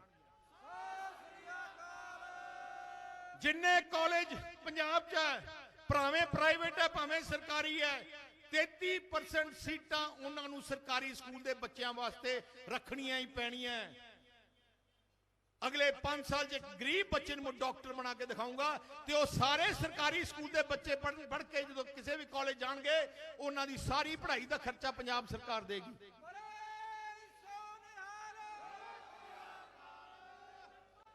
जेड़े नीले कार्ड कट्टे गए है, साडी सरकार आउण ते ही फिर तो नीले कार्ड बनाए जाएंगे जिन्हों ने कट्टे है। ते जिहड़ी उस कार्ड की मुख औरत है जिहड़ी घर चलाउंदी है, एक दी असीं स्कीम लेके आए उन्हां वास्ते, क्योंकि असीं देखिया घर नूं संभालण वाली औरत हुंदी है। 2,000 रुपया महीना उहदे खाते च हर साल हर महीने पंजाब सरकार तो आया करूगा। पिछली बार असीं बिजली आम कीती सी, एक दी हर परिवार नूं, भावें SC परिवार है, भावें BC है, भावें जनरल है, पहले 400 यूनिट बिजली दे मुफ्त होणगे, उहदे उत्ते बिजली दा बिल आऊगा। जिवें पहले दस्सिया गया, पिछली बार असीं भाई कन्हैया स्कीम लेके आए सी, जिहदे नाल तुसीं 2 लाख रुपए तक हर परिवार अपना इलाज कितों मर्जी करा सकदा सी। बड़ी कामयाब सी, पर 5 सालां च कांग्रेस ने फेल करती। हुण असीं उस स्कीम नूं फिर तो लेके आवांगे, पर एक दी 10 लाख की लिमिट की जाऊगी। तुसीं 10 लाख रुपए तक वो कार्ड किते हस्पताल दिखा दिओ, थोड़ा नंबर नोट कर लेंगे, अपने आप इंश्योरेंस कंपनी उन्होंने पैसा दे दूगी, तुसीं घरे वापस आ जाना, कुछ देने की लोड़ नहीं। नौजवान बच्चे बच्चियां जिहड़ा किते भी पढ़ना चाहन, उन्हां वास्ते स्टूडेंट कार्ड स्कीम लेके आए हैं। भावें अमरीका, भावें आस्ट्रेलिया, भावें कनेडा, भावें न्यूजीलैंड, भावें दिल्ली, भावें बंबे, जिथे मर्जी कॉलेज तुहानूं एडमिशन मिल जाए, ਉਹਦਾ सारा खर्चा ਅਸੀਂ ਚੱਕਾਂਗੇ। 10 लाख रुपए तक कार्ड तो ਤੁਹਾਡਾ ਨਾਂ आ जाऊगा, ਤੁਸੀਂ ਕੱਲਾ चिट्ठी लेके आनी है, पैसा सीधा कॉलेज ਨੂੰ चले जाऊगा। ਉਹਦੀ कोई गारंटी थोड़ी नहीं, कोई ब्याज नहीं भरना। जो 3 साल बाद पढ़ाई खत्म होगी, नौकरी मिल गई, 15 साल तुम मोड़ दो। कई बच्चे बच्चियां अपना काम करना चाहते हैं, कई बच्चे बच्चियां अपना काम करना चाहते हैं। कोई लड़की ब्यूटी पार्लर खोलना चाहती है, कोई नौजवान बच्चा कोई वर्कशॉप खोलना चाहता है, पर पैसा है नहीं। असी चाहते कि बच्चे अपने पैरों पर खड़े होन। सो पंजाब कोऑपरेटिव बैंक तो 5 लाख रुपए तक लोन असी देवांगे, जिहदा कोई ब्याज नहीं होगा। 3 साल तुसी मोड़ना नहीं, 3 साल के बाद 10 साल तुसी मोड़ना है। घट तो घट तुसी अपने पैरों पर कुछ खड़े हो सकोगे। मेरी सोच है कि तुसी अपने पैरों पर खड़े होन, बच्चे अपने आप ही परिवार पल जाना है। हले जिन्ने भी एक्टी नरमे करके बहुत बड़ा नुकसान होया, ਮੁਆਵਜ਼ਾ ਦਿੱਤਾ ਨਹੀਂ। ਅਸੀਂ ਪੰਜਾਬ ਵਿੱਚ ਫਸਲ ਦਾ ਬੀਮਾ ਐਕਟ ਲੈ ਕੇ ਆਏ। ਈਡੀ ਦੀ ਰੇਡ ਨੂੰ ਲੈ ਕੇ ਮਜੀਠੀਆ ਦਾ ਵੱਡਾ ਬਿਆਨ, ਕਿਹਾ ਮਨੀ ਤੇ ਹਨੀ ਫੜੇ ਗਏ, ਹੁਣ ਚੰਨੀ ਦੀ ਵਾਰੀ। ਰੇਤਾ ਦੀ ਨਜਾਇਜ਼ ਮਾਈਨਿੰਗ ਦੇ ਮਾਮਲੇ ਨੂੰ ਲੈ ਕੇ ਈਡੀ ਵੱਲੋਂ ਮੁੱਖ ਮੰਤਰੀ ਚੰਨੀ ਦੇ ਭਤੀਜੇ ਭੁਪਿੰਦਰ ਸਿੰਘ ਹਨੀ ਨੂੰ ਗ੍ਰਿਫਤਾਰ ਕਰ ਲਿਆ ਗਿਆ ਹੈ। ਹਨੀ ਦੀ ਗ੍ਰਿਫਤਾਰੀ ਤੋਂ ਬਾਅਦ ਸੂਬੇ ਦੀ ਸਿਆਸਤ ਗਰਮਾ ਗਈ ਹੈ ਅਤੇ ਵਿਰੋਧੀ ਆਗੂ ਮੁੱਖ ਮੰਤਰੀ ਚੰਨੀ ਤੇ ਤਿੱਖੇ ਸ਼ਬਦੀ ਹਮਲੇ ਕਰ ਰਹੀ ਹੈ। ਇਸੇ ਦੌਰਾਨ ਸ਼੍ਰੋਮਣੀ ਅਕਾਲੀ ਦਲ ਦੇ ਆਗੂ ਵਿਕਰਮ ਮਜੀਠੀਆ ਨੇ ਪ੍ਰੈਸ ਕਾਨਫਰੰਸ ਕਰਦੇ ਹੋਏ ਪੰਜਾਬ ਦੇ ਮੁੱਖ ਮੰਤਰੀ ਚਰਨਜੀਤ ਸਿੰਘ ਚੰਨੀ ਤੇ ਵੱਡੇ ਨਿਸ਼ਾਨੇ ਸਾਧੇ ਹਨ। ਮਜੀਠੀਆ ਨੇ ਕਿਹਾ ਹੈ ਕਿ ਰੇਤਾ ਦੀ ਨਜਾਇਜ਼ ਮਾਈਨਿੰਗ ਨੂੰ ਲੈ ਕੇ ਮਨੀ ਅਤੇ ਹਨੀ ਦੋਵੇਂ ਫੜੇ ਗਏ ਹਨ, ਜਿਸ ਤੋਂ ਬਾਅਦ ਹੁਣ ਮੁੱਖ ਮੰਤਰੀ ਚੰਨੀ ਦੀ ਵਾਰੀ ਹੈ। ਦਲਿਤ ਭਾਈਚਾਰੇ ਨੂੰ ਕੁਚਲਣ ਦੀ ਕੋਸ਼ਿਸ਼ ਕੀਤੀ ਜਾ ਰਹੀ ਹੈ ਕਿ ਸੀਐਮ ਦਲਿਤ ਭਾਈਚਾਰੇ ਨਾਲ ਸੰਬੰਧਿਤ ਨਾ ਬਣੇ। ਦੇਖੋ ਤੇ ਨਵਜੋਤ ਸਿੰਘ ਸਿੱਧੂ ਕੀ ਕਰ ਰਿਹਾ? ਉਹਨੇ ਕੱਲ ਹੀ ਕਹਿਤਾ ਕਿ ਕਠਪੁਤਲੀ, ਉਹਨੇ ਕੱਲ ਹੀ ਕਹਿਤਾ ਕਮਜ਼ੋਰ। ਔਰ ਜਿਸ ਦਿਨ ਦੇ ਚੰਨੀ ਸਾਹਿਬ ਬਣੇ ਆ, ਸਭ ਤੋਂ ਵੱਧ ਉਹਨਾਂ ਨੂੰ ਅਪਮਾਨਿਤ ਕਰਨ ਦਾ ਕੰਮ ਤਾਂ ਕਾਂਗਰਸ ਦੇ ਪ੍ਰਧਾਨ ਨਵਜੋਤ ਸਿੰਘ ਸਿੱਧੂ ਨੇ ਕੀਤਾ। ਹਰ ਮੁੱਦੇ ਤੇ ਉਹਨਾਂ ਨੂੰ ਬੇਇੱਜ਼ਤ ਕੀਤਾ, ਉਹਨਾਂ ਦੇ ਫੈਸਲੇ ਨੂੰ ਕ੍ਰਿਟਿਸਾਈਜ਼ ਕੀਤਾ। ਸੋ ਉਹਨਾਂ ਨੂੰ ਬੀਜੇਪੀ ਕੀ ਕਰ ਰਹੀ ਹੈ ਉਹਦਾ ਫਿਕਰ ਛੱਡਣ, ਆਪ ਦੀ ਕਾਂਗਰਸ ਦੀ ਜੋ ਪ੍ਰਧਾਨ ਦੀ ਸੋਚ ਹੈ ਉਹ ਤਾਂ ਫਿਕਰ ਕਰਨ। ਔਰ ਜੋ ਈਡੀ ਨੇ ਕੀਤਾ ਹੈ, ਦੇਖੋ ਮੈਂ ਬੜੇ ਚਿਰ ਦਾ ਇਹ ਕਹਿ ਰਿਹਾ ਕਿ ਇੱਕ ਚੇਨ ਹੈ। ਸਭ ਤੋਂ ਪਹਿਲਾਂ ਮਨੀ ਫੜਿਆ ਗਿਆ, ਮਨੀ ਤੋਂ ਹਨੀ ਫੜਿਆ ਗਿਆ, ਹੁਣ ਹਨੀ ਤੋਂ ਚੰਨੀ ਫੜਿਆ ਜਾਣਾ। ਇਹ ਚੰਨੀ ਮਨੀ ਹਨੀ ਇਹਨਾਂ ਦੀ ਘੁਟਾਲਿਆਂ ਦੇ ਜਿਹੜੇ ਸਿਰਤਾਜ ਨੇ, ਬਾਦਸ਼ਾਹ ਨੇ, ਖਜ਼ਾਨੇ ਦੀ ਲੁੱਟ ਕਰਨ ਵਾਲੇ। ਬਿਕੋਜ਼ ਹਨੀ ਦੀ ਕੋਈ ਪਹਿਚਾਨ ਨਹੀਂ, ਉਹਦੀ ਪਹਿਚਾਨ ਕੱਲੀ ਇੰਨੀ ਹੈ ਕਿ ਉਹ ਮੁੱਖ ਮੰਤਰੀ ਦਾ ਸਾਲੀ ਦਾ ਮੁੰਡਾ ਹੈ। ਇਹਨਾਂ ਕਾਰਨ ਕਰਕੇ ਹੀ ਉਹਨੂੰ ਸੀਐਮ ਸਿਕਿਉਰਿਟੀ ਮਿਲੀ। ਔਰ ਉਹ ਜੋ ਪੈਸੇ ਨੇ ਉਹ ਹਨੀ ਦੇ ਨਹੀਂ ਹੈ, ਉਹ ਚੰਨੀ ਦੇ ਨੇ। Money also belongs to Channi, honey also belongs to Channi. ਇਸ ਲਈ ਕਾਰਵਾਈ ਜੇ ਕਰਨੀ ਹੈ ਤੇ ਕਰਪਸ਼ਨ ਦੇ ਵਿਰੁੱਧ ਕਰਨੀ ਹੈ, ਦੇ ਪੰਜਾਬ ਦੇ ਖਜ਼ਾਨੇ ਦੀ ਲੁੱਟ ਨੂੰ, ਲੋਕਾਂ ਦੇ ਖਜ਼ਾਨੇ ਦੀ ਲੁੱਟ ਨੂੰ ਰੋਕਣਾ ਤੇ ਐਕਸ਼ਨ ਫਿਰ ਚੰਨੀ ਦੇ ਖਿਲਾਫ ਚਾਹੀਦਾ। ਹਨੀ ਮਨੀ ਤੱਕ ਕੱਲਾ ਖੜੀ ਨੇ ਇਹਦੀ। ਸਿੱਧੂ ਕੱਲ ਹਾਈ ਕਮਾਂਡ ਤੇ ਫੇਰ ਭੜਕੇ ਆ, ਉਹਨਾਂ ਨੇ ਚੰਨੀ ਵੱਲ ਇਸ਼ਾਰਾ ਕਰਦੇ ਆ ਕਿਹਾ ਕਿ ਹਾਈ ਕਮਾਂਡ ਨੂੰ ਕਮਜ਼ੋਰ ਤੇ ਆਪਣੇ ਇਸ਼ਾਰਿਆਂ ਤੇ ਨੱਚਣ ਵਾਲਾ ਮੁੱਖ ਮੰਤਰੀ ਚਾਹੀਦਾ। ਮੈਂ ਉਹੀ ਤਾਂ ਕਹਿ ਰਿਹਾ ਮੌਂਗਾ ਸਾਹਿਬ, ਜੇ ਈਡੀ ਰੇਡ ਕਰੇ ਤਾਂ ਕਹਿੰਦੇ ਭਾਜਪਾ ਕਾਰਵਾਈ ਕਰ ਰਹੀ ਹੈ, ਉਹ ਤਾਂ ਰੇਡ ਪਰ ਰੇਡ ਕਰੀ ਜਾ ਰਿਹਾ ਸਿੱਧੂ। ਔਰ ਉਹ ਅਪਮਾਨਿਤ ਪਹਿਲੇ ਦਿਨ ਤੋਂ ਉਹਨੂੰ ਕਰ ਰਿਹਾ। ਉਹਨੂੰ ਗੁੱਸਾ ਹੀ ਇਸ ਗੱਲ ਦਾ ਹੈ ਕਿ ਦਲਿਤ ਚਿਹਰਾ, ਸ਼ਡਿਊਲ ਕਾਸਟ ਭਾਈਚਾਰੇ ਤੋਂ ਬੰਦਾ ਮੁੱਖ ਮੰਤਰੀ ਕਿਉਂ ਬਣ ਗਿਆ ਔਰ ਕਾਂਗਰਸ ਦਾ ਪ੍ਰਧਾਨ ਹੈ। ਇਸ ਲਈ ਸਭ ਤੋਂ ਵੱਧ ਜੇ ਕਿਸੇ, ਔਰ ਇਹੀ ਗੱਲ ਜੋਸਫ ਸਾਹਿਬ ਕਹਿ ਰਹੇ, ਇਹਨਾਂ ਦੇ ਮੂੰਹੋਂ ਵੀ ਸੁਣ ਲਿਓ ਕਿ ਕਿਸ ਤਰੀਕੇ ਦੀ ਨਫ਼ਰਤ ਸਿੱਧੂ ਸਾਹਿਬ ਨੂੰ, ਇੱਕ ਤਰੀਕੇ ਦੀ ਬਦਬੂ ਆਉਂਦੀ ਹੈ। ਜੋ ਇਹਨਾਂ ਦੀ ਸ਼ਬਦਾਵਲੀ, ਜੋ ਸੋਚ ਕ੍ਰਿਸਚੀਅਨ ਮਾਈਨੋਰਿਟੀ ਪ੍ਰਤੀ, ਸ਼ਡਿਊਲ ਕਾਸਟ ਭਾਈਚਾਰੇ ਪ੍ਰਤੀ ਜੋ ਦੇਖਣ ਨੂੰ ਮਿਲ ਰਹੀ। ਔਰ ਜਾਖੜ ਸਾਹਿਬ ਨੇ ਖੁਦ ਵੀ ਬਿਆਨ ਕਰਤੀ, ਜਿਹੜਾ ਸੂਬਾ ਕਮਿਊਨਲ ਹਾਰਮਨੀ ਤੇ ਵਸਦਾ ਹੈ, ਭਾਈਚਾਰਕ ਸਾਂਝ ਦੀ ਜਿਹਦੀਆਂ ਨੀਆਂ ਨੇ, ਉਹਨੂੰ ਅੱਜ ਕਮਜ਼ੋਰ ਕਰਨ ਦਾ ਕੰਮ ਤਾਂ ਪ੍ਰਧਾਨ ਹੀ ਕਰ ਰਿਹਾ। ਇਹ ਕਿਹੜੀ ਕੈਟੇਗਰੀ ਹੋਈ ਜਾਂ ਇਹ ਕਿਹੜੀ ਗੱਲ ਹੋਈ ਕਿ ਕਹਿੰਦੇ ਕਿ ਉਹ ਹਿੰਦੂ ਹੈ ਤਾਂ ਸੀਐਮ ਨਹੀਂ ਬਣ ਸਕਦਾ? ਕਿੱਥੇ ਲਿਖਿਆ ਸੰਵਿਧਾਨ 'ਚ? ਵਿਕਰਮ ਜੀ, ਤੁਹਾਨੂੰ ਲੱਗਦਾ ਕਿ ਈਸਟ ਵਿਧਾਨ ਸਭਾ ਹਲਕੇ ਦੀ ਜਿਹੜੀ ਲੜਾਈ ਹੈ ਤੁਹਾਡੇ ਤੇ ਨਵਜੋਤ ਸਿੱਧੂ ਦੇ ਆਪਸ ਦੇ ਵਿੱਚ, ਰਾਜਨੀਤੀ ਦੀ ਨਾ ਹੋ ਕੇ ਪਰਸਨਲ ਰੰਜਿਸ਼ ਮੰਗੀ ਹੈ? ਉਹ ਜੀ ਇਹ ਤੁਸੀਂ ਬਣਾਉਣਾ ਚਾਹੁੰਦੇ ਹੋ, ਨਵਜੋਤ ਸਿੰਘ ਸਿੱਧੂ ਬਣਾਉਣਾ ਚਾਹੁੰਦੇ ਆ। ਮੇਰੀ ਕੋਈ ਪਰਸਨਲੀ, ਮੈਂ ਤਾਂ ਉਹ ਭਰਾ ਨੂੰ ਹੱਸਣਾ ਸਿਖਾਉਣਾ ਚਾਹੁੰਦਾ। ਕੱਲ ਨਵਜੋਤ ਸਿੰਘ ਸਿੱਧੂ ਨੇ ਲੋਕਾਂ ਤੋਂ ਪੁੱਛਿਆ, ਨਵਜੋਤ ਸਿੰਘ ਸਿੱਧੂ ਨੂੰ ਮੈਂ ਪੋਲੀਟੀਕਲ ਐਕਟਿਵ ਨਾ ਕਰਦਾ ਤਾਂ ਅੱਜ ਨੂੰ ਉਹ ਘਰ ਬੈਠਣਾ ਸੀ। ਕਿਹਨੇ ਕਿਹਾ? ਕਹਿੰਦੇ ਕਿ ਜੇ ਮੈਂ ਘਰੋਂ ਨਾ ਉਹਨੂੰ ਲੈ ਕੇ ਕੱਢ ਕੇ ਆਉਂਦਾ, ਰੁੱਸਿਆ ਬੈਠਾ ਸੀਗਾ ਘਰੇ, ਜੇ ਮੈਂ ਨਾ ਕੱਢ ਕੇ ਇਹਨੂੰ ਲੈ ਕੇ ਆਉਂਦਾ, ਚੰਨੀ ਸਾਹਿਬ ਕਹਿੰਦੇ ਨੇ, ਤੇ ਇਹਨੇ ਘਰੇ ਬੈਠੇ ਰਹਿਣਾ ਸੀਗਾ। ਇਹ ਬਿਆਨ ਉਹਨਾਂ ਦਾ। ਚੰਨੀ ਸਾਹਿਬ ਕਹਿੰਦੇ ਤਾਂ ਠੀਕ ਹੈ, ਮਗਰ ਹੁਣ ਭੁਗਤਣ ਫਿਰ ਉਹਨੂੰ। ਜਿਹੜੀ ਮਾੜੀ ਵੈਰਾਈਟੀ ਉਹ ਘਰੇ ਚੰਗੀ। ਉਹ ਘਰੋਂ ਜਦ ਨਿਕਲਦਾ, ਜਿੱਥੇ ਜਿਹੜੀ ਸੜਕ ਤੋਂ ਲੰਘਦਾ ਉਹ ਹਲਕੇ ਚੋਂ ਲੰਘਦਾ ਉਹ ਦੁਖੀ। 18 ਸਾਲ ਈਸਟ ਹਲਕੇ ਦੀ ਨੁਮਾਇੰਦਗੀ ਕੀਤੀ ਆ। ਸਬਜ਼ੀ ਮੰਡੀ ਵਾਲੇ ਆਏ ਬੈਠੇ, ਮੇਰੇ ਵੀਰ ਪ੍ਰਧਾਨ ਜੀ ਹੋਰੀ ਸਾਰੇ। ਹਾਲ ਵੇਖੋ ਜਾ ਕੇ ਕੀ ਆ ਮੰਡੀ ਦਾ, ਮੂੰਹ ਬੋਲ ਦੀ ਤਸਵੀਰ ਹੈ। ਪੰਜਾਬ ਦਾ ਮਾਡਲ ਜੇ ਸਿੱਧੂ ਦਾ ਕਿਸੇ ਨੇ ਵੇਖਣਾ ਤੇ ਆਓ ਸਬਜ਼ੀ ਮੰਡੀ, ਏਸ਼ੀਆ ਦੀ ਸਭ ਤੋਂ ਵੱਡੀ ਮੰਡੀ ਅੰਮ੍ਰਿਤਸਰ ਸਾਹਿਬ ਤੇ ਆਓ, ਤੁਹਾਨੂੰ ਦੇਖੂਗਾ ਮਾਡਲ ਇਹਦਾ ਪੰਜਾਬ ਦਾ।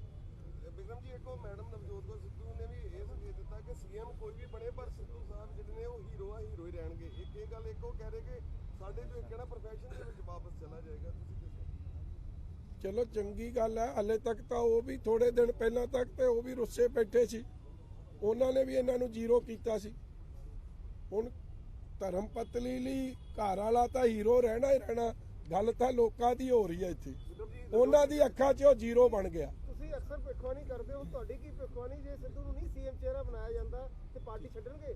ਮੈਂ ਤੁਹਾਨੂੰ ਕਹਿਤਾ ਜੀ, ਖੜਕਾ ਦੜਕਾ ਹੋਣਾ ਹੀ ਹੋਣਾ, ਬੜਾ ਕੁਝ ਹੋਣਾ, ਬੜਾ ਤਗੜਾ ਖਿਲਾਰਾ ਪੈਣਾ। ਔਰ ਤੁਸੀਂ ਆਪਦੇ ਕੈਮਰੇ ਚੁਸਤ ਦਰੁਸਤ ਹੋ ਕੇ ਰਹੋ।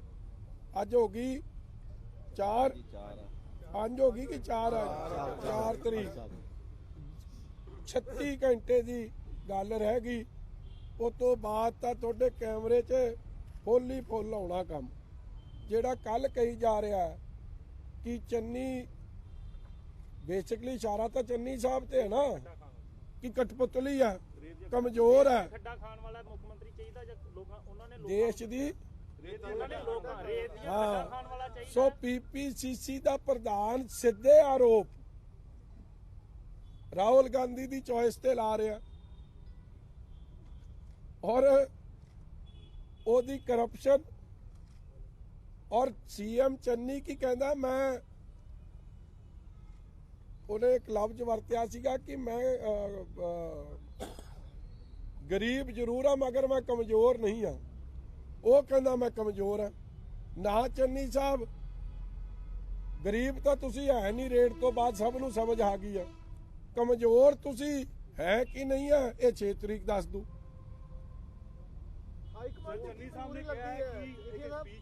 ਜੇ ਮੈਨੂੰ ਲੱਗਦਾ ਉਹਨਾਂ ਨੇ ਕਿਹਾ ਸੀ ਮੈਂ ਮਜਬੂਰ ਨਹੀਂ ਆ ਜਾਂ ਕਮਜ਼ੋਰ ਹੈ ਜਾਂ ਕੋਈ ਬੋਲਿਆ ਬਾਲਿਆ ਕੀ ਕਿਹਾ ਸੀ।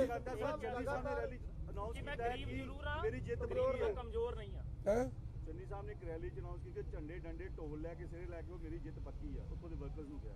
ਕਿੱਥੋਂ ਦੀ?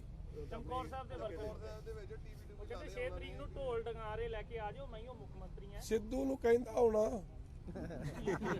ਜਿਹਦੇ ਬਾਜੇ ਵੱਜ ਜਾਣੇ ਆ।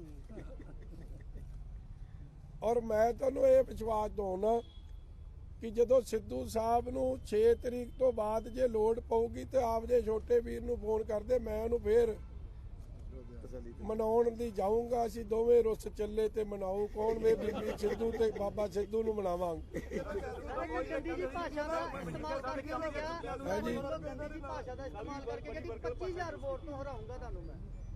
ਉਹਦੀ ਤਾਂ ਕੱਲੇ ਦੀ, ਉਹਦੀ ਘਰ ਦੀ ਵੋਟ ਉਹਨੂੰ ਪੈ ਜੇ ਬੜੀ ਪ੍ਰਾਪਤੀ ਹੈ। ਵੋਟ ਪਾਉਣੀ ਹੈ ਲੋਕਾਂ ਨੇ, ਇਹ ਲੋਕਤੰਤਰ ਹੈ। ਔਰ ਨਵਜੋਤ ਸਿੰਘ ਸਿੱਧੂ ਆਪ ਦੀ ਹਾਰ ਕਬੂਲੀ ਬੈਠੇ ਆ। ਜਦੋਂ ਉਹਨਾਂ ਨੇ ਇਹ ਗੱਲ ਕਹੀ ਸੀ ਕਿ ਮੈਂ ਤਾਂ ਜਿੱਤੂ ਸਕਦਾ ਜੇ ਮਸ਼ੀਨਾਂ 'ਚ ਗੜਬੜ ਨਾ ਹੋਵੇ। ਮਸ਼ੀਨਾਂ ਦਾ ਨੁਕਸ ਤਾਂ ਉਹਨਾਂ ਨੇ ਕਾਗਜ਼ ਭਰਦਿਆਂ ਹੀ ਕੱਢਤਾ। ਹਲੇ ਮਸ਼ੀਨਾਂ ਦਾ ਨੁਕਸ ਕੱਢਿਆ 20 ਆਉਂਦਿਆਂ ਜਾਂ 10 ਮਾਰਚ ਚੜਦਿਆਂ ਉਹਨਾਂ ਨੇ ਬੰਦਿਆਂ ਦਾ ਨੁਕਸ ਕੱਢ ਦੇਣਾ। ਉਸ ਤੋਂ ਪਹਿਲਾਂ ਚੰਨੀ ਦਾ ਨੁਕਸ ਵੀ ਕੱਢਤਾ। 6 ਤੱਕ ਚੰਨੀ ਦਾ ਨੁਕਸ ਕੱਢ ਦੇਣਾ, 10 ਤੱਕ ਰਾਹੁਲ ਦਾ ਪਟਾਕਾ ਪਾ ਦੇਣਾ। ਵੈਸੇ ਕੋਈ ਫਰਕ ਹੈਗਾ ਜੇ ਚੰਨੀ ਜਾਂ ਸਿੱਧੂ ਸਾਹਿਬ ਦੇ ਵਿੱਚੋਂ ਕੋਈ ਸੀਐਮ ਫੇਸ ਅਨਾਉਂਸ ਕਰਦੇ ਕਿ ਪੰਜਾਬ ਦੇ ਵਿੱਚ ਕਾਂਗਰਸ ਨੂੰ ਕੀ ਇਹਦਾ ਬੈਨੀਫਿਟ, ਕਿਉਂਕਿ ਜਿਵੇਂ ਆ ਰੇਡ ਹੋ ਰਹੀ ਹੈ ਜਾਂ ਸਿੱਧੂ ਸਾਹਿਬ ਦੀਆਂ ਸਟੇਟਮੈਂਟ ਆ ਰਹੀਆਂ? ਦੇਖੋ, ਚੰਨੀ ਸਾਹਿਬ ਦੀ ਆਪ ਦੀ ਇੱਕ ਜੋ ਪਰਸਨੈਲਿਟੀ ਬਣ ਗਈ ਹੈ, ਚੰਨੀ ਮੰਨੀ ਹਨੀ, ਉਹ ਤੋਂ ਕੋਈ ਬਚਾ ਨਹੀਂ ਸਕਦਾ। ਔਰ ਠੋਕੋ ਤਾਲੀ ਦੇ ਜੋ ਰਵੱਈਆ, ਐਰੋਗੈਂਸ ਹੈ, ਅਹੰਕਾਰ ਹੈ, ਮੈਂ ਹਮੇਸ਼ਾ ਜਿਹਨੇ 18 ਸਾਲ ਹਰ ਸਰਕਾਰ 'ਚ, ਦੇਖੋ ਕਾਂਗਰਸ ਦੀ ਹੋਵੇ, ਸ਼੍ਰੋਮਣੀ ਅਕਾਲੀ ਦਲ ਦੀ ਹੋਵੇ, ਭਾਜਪਾ ਦੀ ਹੋਵੇ, ਹਰ ਸਰਕਾਰ 'ਚ ਮੋਹਰੀ ਰੋਲ ਅਦਾ ਕੀਤਾ, ਮਗਰ ਪਰਫਾਰਮੈਂਸ ਜ਼ੀਰੋ।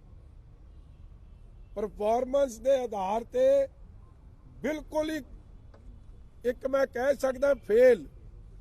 ਔਰ ਅੱਜ ਵੀ ਮਾਡਲ ਪੰਜਾਬ ਦੀ ਗੱਲ ਕਰਦੇ ਆ, ਮਾਡਲ ਈਸਟ ਦਾ ਤਾਂ ਹਲਕੇ ਦਾ ਵੇਖੋ ਆ ਕੇ।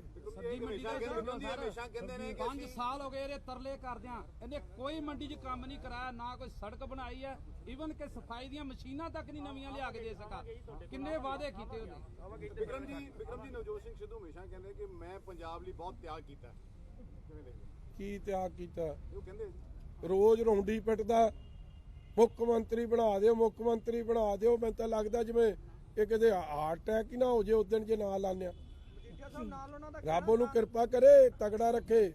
ਮਗਰ ਜਿਸ ਤਰ੍ਹਾਂ ਉਹਦਾ ਮਾਹੌਲ ਬਣਦਾ ਜਾ ਰਿਹਾ, ਉਹਦਾ ਤਾਂ ਪੰਜਾਬ ਦੀ ਗੱਲ ਤਾਂ ਕਦੇ ਕੀਤੀ ਨਹੀਂ। ਪੰਜਾਬ ਲਈ ਤਿਆਗ ਕਦਾ ਕੀਤਾ? ਕਿਸੇ ਨੂੰ ਮਿਲਣਾ ਨਹੀਂ, ਕਿਸੇ ਦਾ ਫੋਨ ਚੁੱਕਣਾ ਨਹੀਂ, ਕਿਸੇ ਨੂੰ ਲੱਭਣਾ ਨਹੀਂ, ਵਨ ਵੇ ਟਿਕਟ ਹੀ ਆ। ਆਪ ਦੀ ਗੱਲ ਹੀ ਸੁਣਾਉਣੀ ਹੈ, ਦੂਜੇ ਦੀ ਸੁਣਨੀ। ਜੇ ਲੋਕਾਂ ਦੇ ਤੁਸੀਂ ਨੁਮਾਇੰਦੇ ਹੋ, ਸੁਣਨੀ ਨਹੀਂ ਤੇ ਤੁਹਾਡੀ ਲੋਕ ਕਿਉਂ ਸੁਣਨ? ਲੈਵਲ ਦੀ ਗੱਲ ਕੀਤੀ ਸੀ ਤੁਸੀਂ, ਇੱਕਦਮ ਸਪੀਚ ਦਿੰਦੇ ਆ ਕਿ ਲੈਵਲ ਉਹਦਾ ਦਾ ਉੱਪਰ ਹੈ ਤੇ ਜਿਹੜਾ ਫੋਨ ਕਰਾਉਣ ਆਇਆ ਉਹਦਾ ਡਾਊਨ ਨਹੀਂ ਹੋਣਾ। ਕੀ ਇਹ ਸੱਚਮੁੱਚ ਹੀ ਇਸੇ ਤਰ੍ਹਾਂ ਹੀ ਤੁਸੀਂ ਕਹਿ ਰਹੇ ਹੋ ਪੋਜੀਬਿਲਟੀ ਨਹੀਂ? ਸਭ ਲੈਵਲ ਤੁਸੀਂ ਵੀ ਵੇਖੇ ਆ, ਉਹਦਾ ਲੈਵਲ ਠਾ ਨਹੀਂ ਡਿੱਗਦਾ, ਲੋਕਲ ਦਾ ਲੈਵਲ ਹੈਗਾ ਠਾ ਨਹੀਂ ਚੁੱਕ ਸਕਿਆ ਤੇ ਹਾਲਾਤ ਤਾਂ ਹੀ ਨੇ। ਟੋਕੋ ਤਾੜੀ ਦਾ ਬਣੂਗਾ ਕੀ ਜੀ? ਆਪ ਚੁੱਕੂਗਾ ਕੀ ਕਰਾਂ? ਹਾਂਜੀ, ਟੋਕੋ ਤਾੜੀ ਦਾ ਕੀ ਬਣੂਗਾ ਜੀ? ਕੁਛ ਨਹੀਂ ਬਣਨਾ। ਗੁਰੂ ਕਿਰਪਾ ਕਰੂ, ਲੋਕਾਂ ਦੀ ਜਿੱਤ ਹੋਊ, ਅੰਮ੍ਰਿਤਸਰ ਈਸਟ ਦੀ ਜਿੱਤ ਹੋਊ। 18 ਸਾਲ ਦਾ ਬਨਵਾਸ, 18 ਸਾਲ ਦਾ ਜੋ ਲੋਕਾਂ ਨੇ ਕਰਪਸ਼ਨ, ਜੋ ਧੱਕੇਸ਼ਾਹੀ, ਗੁੰਡਾਗਰਦੀ ਇਹਦੇ ਚੇਲਿਆਂ ਨੇ ਝੇਤਿਆਂ ਨੇ ਕੀਤੀ ਆ, ਉਹਦਾ ਪਰਦਾ ਫਾਸ਼ ਹੋਊਗਾ। 18 ਸਾਲ ਚੋਂ ਜੋ ਡਿਵੈਲਪਮੈਂਟ ਡੈਡ ਹੈ, ਅੱਜ ਉਹਦਾ ਦੀ ਐਂਡ ਆ ਰਿਹਾ।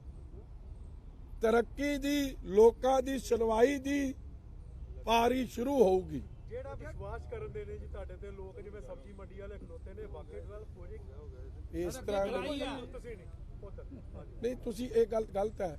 ਇਹਨਾਂ ਦੇ ਮੂੰਹੋਂ ਇੱਕ ਗੱਲ ਸੁਣ ਲਓ, ਤੁਹਾਨੂੰ ਦੱਸ ਦਿਓ। ਮੈਂ ਪ੍ਰਧਾਨ ਸਾਹਿਬ ਜੀ ਮੈਨੂੰ 10 ਸਾਲ ਰਿਹਾ, ਜੇ ਇਹਨਾਂ ਤੀਜਾ ਗੇਟ ਨਾ ਕਢਾਇਆ ਹੁੰਦਾ ਅੱਜ ਮੰਡੀ ਖਤਮ ਹੋ ਜਾਂਦੀ ਸਾਡੀ। ਇਹ ਸਬਜ਼ੀ ਮੰਡੀ ਖਤਮ ਹੋ ਜਾਂਦੀ। 5 ਸੜਕਾਂ ਬਣੀਆਂ, 200 ਲਾਈਟਾਂ ਲੱਗੀਆਂ, 7 ਟਰਾਂਸਫਾਰਮਰ ਲੱਗੇ, ਇੱਕ ਜਿਹੜਾ ਟਿਊਬਵੈਲ ਨੂੰ ਲੱਗਾ ਟਰਾਂਸਫਾਰਮਰ। ਉੱਥੇ ਬਹਿ ਕੇ ਸਾਰੇ ਅਫਸਰਾਂ ਨੂੰ ਹਦਾਇਤ ਕੀਤੀ ਕਿ ਇਹ ਮੇਰੇ ਮੰਡੀ ਦੇ ਹੈਗੇ, ਮੇਰੇ ਵਰਕਰ ਆ, ਮੇਰੇ ਸਾਥੀ ਨੇ, ਇਹਨਾਂ ਨੂੰ ਕਿਸੇ ਕਿਸਮ ਦੀ ਕੋਈ ਤੰਗੀ ਨਾ ਆਵੇ। ਜੇ 5 ਕਰੋੜ ਦਾ ਕੰਮ ਸੀ, ਉਸੇ ਵੇਲੇ ਇਹਨਾਂ ਨੇ ਕਿਹਾ ਸੈਂਕਸ਼ਨ ਕਰ, ਜੇ ਤੇਰੇ ਕੋਲ ਨਹੀਂ ਪੈਸੇ 6,500 ਦੀ ਇੱਕ ਲਾਈਟ ਹੈ ਜਿਹੜੀ 200 ਸਵਾ 200 ਲਾਈਟ ਲਵਾਈ ਨਾ, 6,500 ਦੀ ਇੱਕ। ਜਦੋਂ ਮੈਂ ਹਲੇ ਮੰਡੀ ਦਾ ਨੁਮਾਇੰਦਾ, ਮੈਂ ਨਾ ਉਸ ਇਲਾਕੇ ਦਾ ਨੁਮਾਇੰਦਾ ਨਹੀਂ ਸੀ, ਮਗਰ ਉਹ ਮੰਡੀ ਪੰਜਾਬ ਦੇ ਇਸ ਬਾਰਡਰ ਦੇ ਕਿਸਾਨਾਂ ਵਾਸਤੇ, ਪੰਜਾਬ ਦੇ ਬਾਰਡਰ ਦੇ ਆੜਤੀਆਂ ਵਾਸਤੇ, ਮਜ਼ਦੂਰਾਂ ਵਾਸਤੇ ਇੱਕ ਬਹੁਤ ਵੱਡਾ ਇੰਪਲੋਇਮੈਂਟ ਦਾ ਤੇ ਇਕਾਨਮੀ ਦਾ ਕੇਂਦਰ ਹੈ। ਜਦ ਮੈਂ ਇਹਨਾਂ ਕੋਲ ਗਿਆ, 2010 ਦੀ ਗੱਲ ਹੋਣੀ, 11-12 ਦੀ ਗੱਲ ਹੋਣੀ, 12 ਦੀ ਗੱਲ ਸੀ। ਇਹਨਾਂ ਨੇ ਆਪਦੀਆਂ ਮੁਸ਼ਕਲਾਂ ਤਾਂ ਦੱਸੀਆਂ। ਮੈਂ ਆਪਦਾ ਫਰਜ਼ ਸਮਝਿਆ ਕਿ ਜੇ ਇੱਥੇ ਕੰਮ ਹੋਊਗਾ ਤੇ ਕਿਸਾਨ ਵੀ ਬਚੂ, ਮਜ਼ਦੂਰ ਵੀ ਬਚੂ, ਰੋਜ਼ਗਾਰ ਵੀ ਬਚੂ ਤੇ ਇਲਾਕੇ 'ਚ ਤਰੱਕੀ ਵੀ ਆਊ। ਮਗਰ ਜਿਨ੍ਹਾਂ ਨੂੰ 10 ਸਾਲ 18 ਸਾਲ ਰਾਜ ਕਰਦਿਆਂ ਨੂੰ ਹੋ ਗਿਆ, ਉਹਨਾਂ ਨੇ ਕੱਖ ਨਹੀਂ ਕੀਤਾ। ਜੇਠੇ ਸਾਹਿਬ, ਨਵਜੋਤ ਸਿੰਘ ਸਿੱਧੂ ਨੇ ਕੱਲ ਕਿਹਾ ਕਿ ਮੋਦੀ ਹਲਕੇ ਦੇ ਵਰਕਰਾਂ ਵੱਲੋਂ ਤੁਹਾਡੇ ਵੱਲੋਂ ਉਹਨਾਂ ਨੂੰ ਖਰੀਦਣ ਦੀ ਕੋਸ਼ਿਸ਼ ਕੀਤੀ ਜਾ ਰਹੀ ਹੈ, ਤਾਂ ਉਹਨੂੰ ਕਹਿ ਦੀ ਆਪ ਦੀ ਹਾਰ ਤੋਂ ਨਾ ਡਰੇ। ਅੰਮ੍ਰਿਤਸਰ ਪੂਰਬੀ ਦੇ ਸ੍ਰੀ ਅੰਮ੍ਰਿਤਸਰ ਸਾਹਿਬ ਦੇ ਲੋਕ ਵਿਕਾਊ ਨਹੀਂ ਆ, ਗੈਰਤਮੰਦ ਲੋਕ ਨੇ। ਉਹਨਾਂ ਨੂੰ ਅੱਜ ਇਸ ਤਰ੍ਹਾਂ ਬੇਇੱਜ਼ਤੀ ਨਾ ਕਰੇ ਜੇ ਉਹਦੇ ਨਾਲ ਨਹੀਂ ਖਲੋਤੇ। ਇਹ ਦੁੱਖ ਦੀ ਗੱਲ ਹੈ ਔਰ ਮੈਂ ਕੰਡੈਮ ਕਰਦਾ ਸਿੱਧੂ ਸਾਹਿਬ ਦੀ ਇਹ ਸਟੇਟਮੈਂਟ। ਨਾਲ ਉਹਨਾਂ ਨੇ ਇੱਕ ਗੱਲ ਹੋਰ ਕਹੀ ਆ ਜੀ ਕਿ ਕਾਂਗਰਸ ਨੂੰ ਕਾਂਗਰਸ ਹੀ ਹਰਾ ਸਕਦੀ, ਹੋਰ ਕੋਈ ਨਹੀਂ ਹਰਾ ਸਕਦਾ। ਇਹਦਾ ਮਤਲਬ ਹਾਰ ਕਬੂਲ ਕਰ ਲਈ ਐ। ਧੰਨਵਾਦ ਆ ਉਹਨਾਂ ਦਾ। ਇਹਨਾਂ ਦੀ ਗੱਲ ਸੁਣ। ਵੀਰਦੀ ਆ ਗਿਆ ਜੀ, ਸਿੱਧੂ ਆ ਗਿਆ ਵੀਰਦੀ ਨੂੰ। ਚਲੋ ਵੀਰਦੀ ਸਾਹਿਬ ਆਇਓ।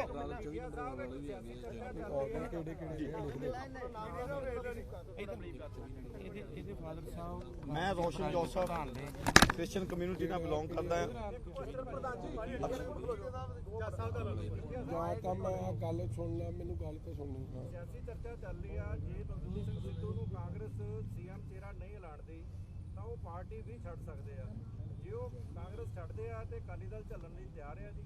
ਉਹ ਚਰਚਾ ਤਾਂ ਇਹ ਵੀ ਚੱਲ ਰਹੀ ਆ ਭਾਜੀ ਫਿਰ ਕਿ ਜੇ ਉਹਨੂੰ ਚਿਹਰਾ ਨਹੀਂ ਐਲਾਨਦੇ ਤੇ ਇਮਰਾਨ ਖਾਨ ਨੇ ਉਹਨੂੰ ਚਿਹਰਾ ਐਲਾਨ ਦੇਣਾ ਉੱਥੋਂ। ਇੱਥੇ ਤਾਂ ਹੁਣ ਕਿਸੇ ਪਾਰਟੀ ਨੇ ਉਹਨੂੰ ਕਿਹਨੇ ਚੱਲਣਾ। ਦੇਖੋ ਜਿਹਨੂੰ ਕੱਲਾ ਆਪਦੇ ਚਿਹਰੇ ਤੱਕ ਦਾ ਫਿਕਰ ਆ, ਲੋਕਾਂ ਦੇ ਚਿਹਰੇ ਤੱਕ ਦਾ ਉਹਦਾ ਫਿਕਰ ਕੋਈ ਨਹੀਂ। ਉਹਨਾਂ ਦੀ ਮਾੜੀ ਕਾਰਗੁਜ਼ਾਰੀ ਨਾਲ ਲੋਕਾਂ ਦੇ ਤਾਂ ਧੂੜ ਮਿੱਟੀ ਖਾ ਖਾ ਚਿਹਰੇ ਬਦਲਤੇ, ਰੰਗ ਬਦਲਤੇ, ਹਾਲਾਤ ਵਿਗਾੜਤੇ। ਉਹਨਾਂ ਦੇ ਚਿਹਰਿਆਂ ਦਾ ਤਾਂ ਫਿਕਰ ਕੋਈ ਨਹੀਂ, ਆਪਦੇ ਚਿਹਰੇ ਦਾ ਹੀ ਫਿਕਰ ਕਰੀ ਜਾਂਦਾ ਸਾਰਾ ਦਿਨ। ਇਸ ਗੱਲ ਦਾ ਦੁੱਖ। ਹਾਂਜੀ, ਕਿਸਾਨ ਜਥੇਬੰਦੀਆਂ ਦਾ ਐਲਾਨ, ਕਿਹਾ ਪੰਜਾਬ ਚੋਣਾਂ ਲੜਨ ਵਾਲਿਆਂ ਨਾਲ ਸਾਡਾ ਕੋਈ ਸੰਬੰਧ ਨਹੀਂ। 20 ਫਰਵਰੀ ਨੂੰ ਹੋਣ ਵਾਲੀਆਂ ਪੰਜਾਬ ਵਿਧਾਨ ਸਭਾ ਚੋਣਾਂ ਵਿੱਚ ਚੋਣ ਲੜ ਰਹੇ ਕਿਸਾਨ ਆਗੂ ਬਲਵੀਰ ਸਿੰਘ ਰਾਜੇਵਾਲ ਦੀ ਸੰਯੁਕਤ ਸਮਾਜ ਮੋਰਚਾ ਅਤੇ ਗੁਰਨਾਮ ਸਿੰਘ ਚੜੂਨੀ ਦੀ ਸੰਯੁਕਤ ਸੰਘਰਸ਼ ਪਾਰਟੀ ਨੂੰ ਲੈ ਕੇ ਸੰਯੁਕਤ ਕਿਸਾਨ ਮੋਰਚਾ ਨੇ ਐਲਾਨ ਕੀਤਾ ਹੈ ਕਿ ਸਾਡਾ ਇਹਨਾਂ ਸਿਆਸੀ ਜਥੇਬੰਦੀਆਂ ਨਾਲ ਕੋਈ ਸੰਬੰਧ ਨਹੀਂ ਹੈ। मेरी दाहिनी तरफ आदरणीय जगजीत सिंह डल्लेवाल जी, पंजाब भारतीय किसान यूनियन सिद्धूपुर के अध्यक्ष भी हैं। मैं योगेंद्र यादव, यहाँ जय किसान आंदोलन के प्रतिनिधि के रूप में और इस कमेटी का एक सदस्य भी हूँ। डॉक्टर दर्शन पाल, क्रांतिकारी किसान यूनियन पंजाब से, और आप इस संयुक्त किसान मोर्चा की कोऑर्डिनेशन कमेटी के एक सदस्य भी हैं। राकेश टिकैत जी, भारतीय किसान यूनियन अराजनैतिक के राष्ट्रीय स्पोक्स पर्सन हैं। ज्योतिवीर जी आपके संगठन से आने वाले थे, उनकी तबीयत ठीक नहीं है, वो आ नहीं सके। श्री हन्नान मौला जी अखिल भारतीय किसान सभा के जनरल सेक्रेटरी हैं और इस 7 सदस्यीय समिति के एक सदस्य हैं। उग्राहा साहब, जोगेंद्र सिंह उग्राहा जी, आप भारतीय किसान यूनियन एकता उग्राहा के अध्यक्ष हैं और 7 सदस्यीय समिति कोऑर्डिनेशन कमेटी के एक मेंबर हैं। और शिव कुमार कक्का जी, मध्य प्रदेश से, आप राष्ट्रीय किसान मजदूर संगठन के राष्ट्रीय अध्यक्ष हैं और इस 7 सदस्यीय समिति के मेंबर भी हैं। आज की इस बातचीत में हमारा मुख्य फोकस है मिशन उत्तर प्रदेश का अगला चरण, जो कि चुनाव से संबंधित है। जाहिर आप सबके मन में उसी के बारे में सवाल होंगे। उत्तर प्रदेश, उत्तराखंड, इस सब के बारे में चर्चा होगी। तो लेकिन उससे पहले 2 बातें हैं जो कि हमें कहनी है। आपको ध्यान होगा कि 31 जनवरी को देश भर के किसानों ने विश्वासघात दिवस मनाया, क्योंकि 9 दिसंबर को सरकार ने जो लिखित वादे हमारे साथ किए थे उसको सरकार ने पूरा नहीं किया है। उस विश्वासघात दिवस और उसकी क्या स्थिति है उसके बारे में शिव कुमार कक्का जी आपके सामने स्थिति रखेंगे। शिव कुमार कक्का जी।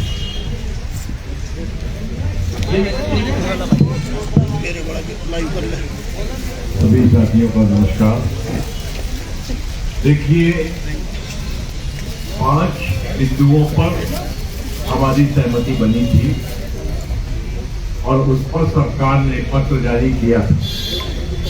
उस पत्र के आधार पर हमने आंदोलन को स्थगित किया। 5 बिंदुओं में जो सबसे महत्वपूर्ण बिंदु था वो था एमएसपी पर गारंटी के कानून बनाने के लिए कमेटी सरकार बनाई। वो कमेटी आज तक सरकार के द्वारा नहीं बनाई गई। दूसरा ये था कि आंदोलन के चलते जो किसानों पर फर्जी मुकदमे लादे गए हैं, उन मुकदमों को सरकार वापस लेगी। उस दिशा में अभी तक सरकार ने कोई विशेष कार्रवाई नहीं की है। अन्य राज्यों में भी सरकार का कोई पत्र नहीं गया है।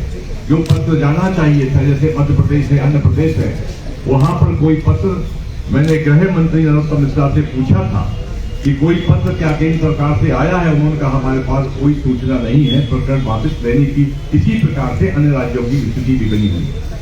मामला आता है अब पराली का जो कानून था, उसमें एक सेक्शन को हटाया है, परंतु अभी भी जुर्माने का प्रावधान है, उस दिशा में भी सरकार के द्वारा कोई कार्यवाही नहीं की गई है। प्रकरण वापिस भी अभी उस गति से नहीं लिए गए हैं। इस प्रकार से जिन 5 बिंदुओं पर बिजली बिल का भी जो मामला था, बिजली बिल कि उसको किसान से बाहर किया जाएगा, उससे भी अभी तक कोई कार्यवाही नहीं की गई है। इस प्रकार से लगभग 5 बिंदुओं पर सरकार के द्वारा वादा खिलाफी की गई है, जिसके कारण विश्वासघात दिवस के रूप में 21 जनवरी को मनाया गया था। आगे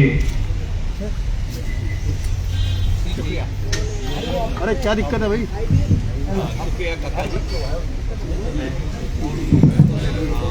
हाँ फेंको फेंको फेंको फेंको।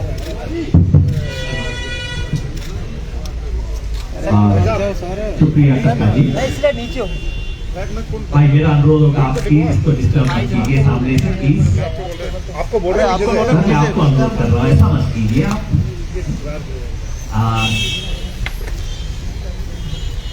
9 दिसंबर को जिस चिट्ठी के आधार पर हमने मोर्चा उठाने का फैसला किया था, उस चिट्ठी की हकीकत क्या है वो आपको शिव कुमार काका जी ने बता दी, जिसके लिए हमें ये विश्वासघात दिवस मनाने पर मजबूर होना पड़ा।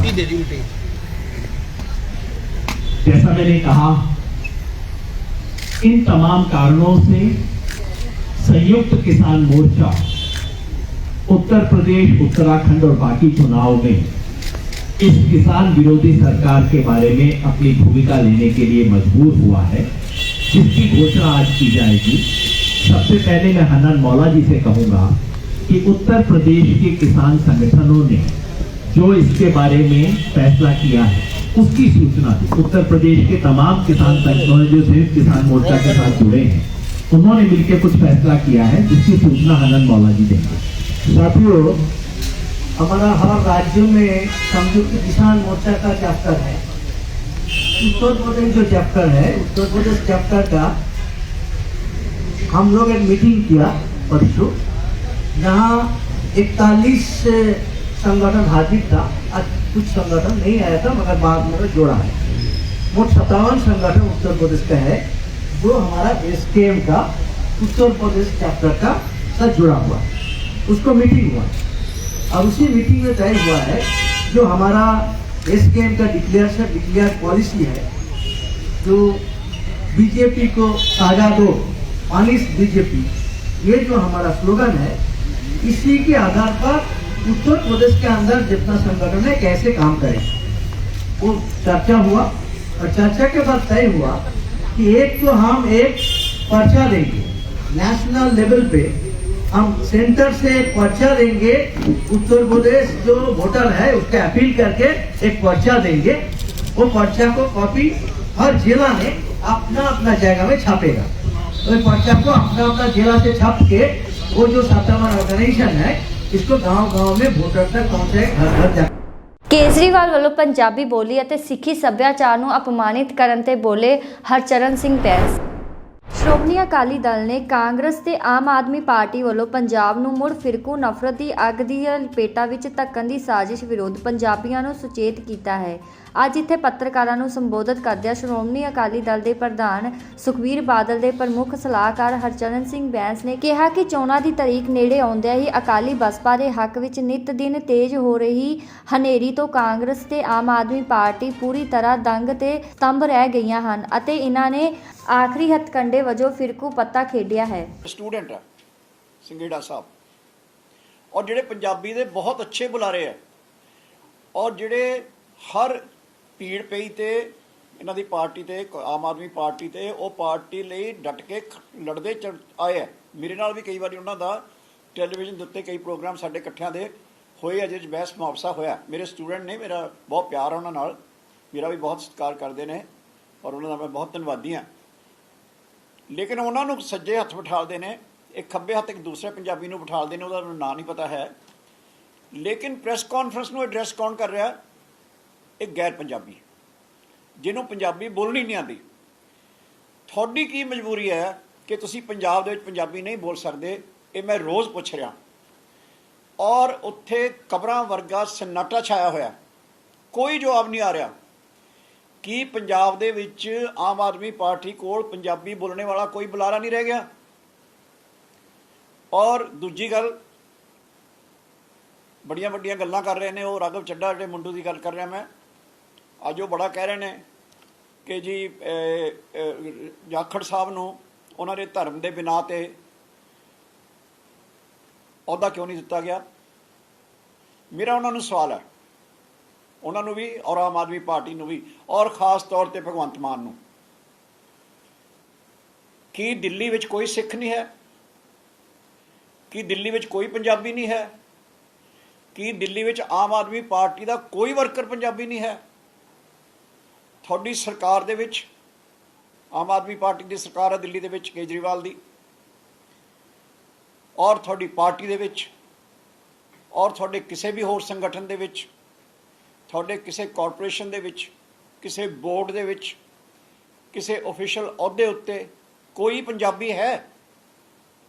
ਕੋਈ ਸਿੱਖ ਹੈ? ਕੋਈ ਸਿੰਘ ਸਰਦਾਰ ਹੈ ਦਿੱਲੀ ਦੇ ਵਿੱਚ, ਜਿੱਥੇ ਕਿ ਪੰਜਾਬੀਆਂ ਦੀ ਬਹੁਤ ਵੱਡੀ ਗਿਣਤੀ ਹੈ? ਔਰ ਮੈਂ ਬਾਰ-ਬਾਰ ਇਹ ਗੱਲ ਕਹਿਣਾ ਕਿ ਪੰਜਾਬ ਤੋਂ ਬਾਹਰ ਜੇ ਪੰਜਾਬੀਆਂ ਦੀ ਗਿਣਤੀ ਸਭ ਤੋਂ ਇੰਪੋਰਟੈਂਟ, ਸਭ ਤੋਂ ਮਹੱਤਵਪੂਰਨ, ਸਭ ਤੋਂ ਸਟਰੋਂਗ ਪੰਜਾਬੀ ਪ੍ਰੈਜ਼ੈਂਸ ਹੈ, ਜਿੱਥੇ ਗੁਰੂ ਤੇਗ ਬਹਾਦਰ ਜੀ ਮਹਾਰਾਜ ਨੇ ਆਪਣਾ ਸੀਸ ਵਾਰਿਆ,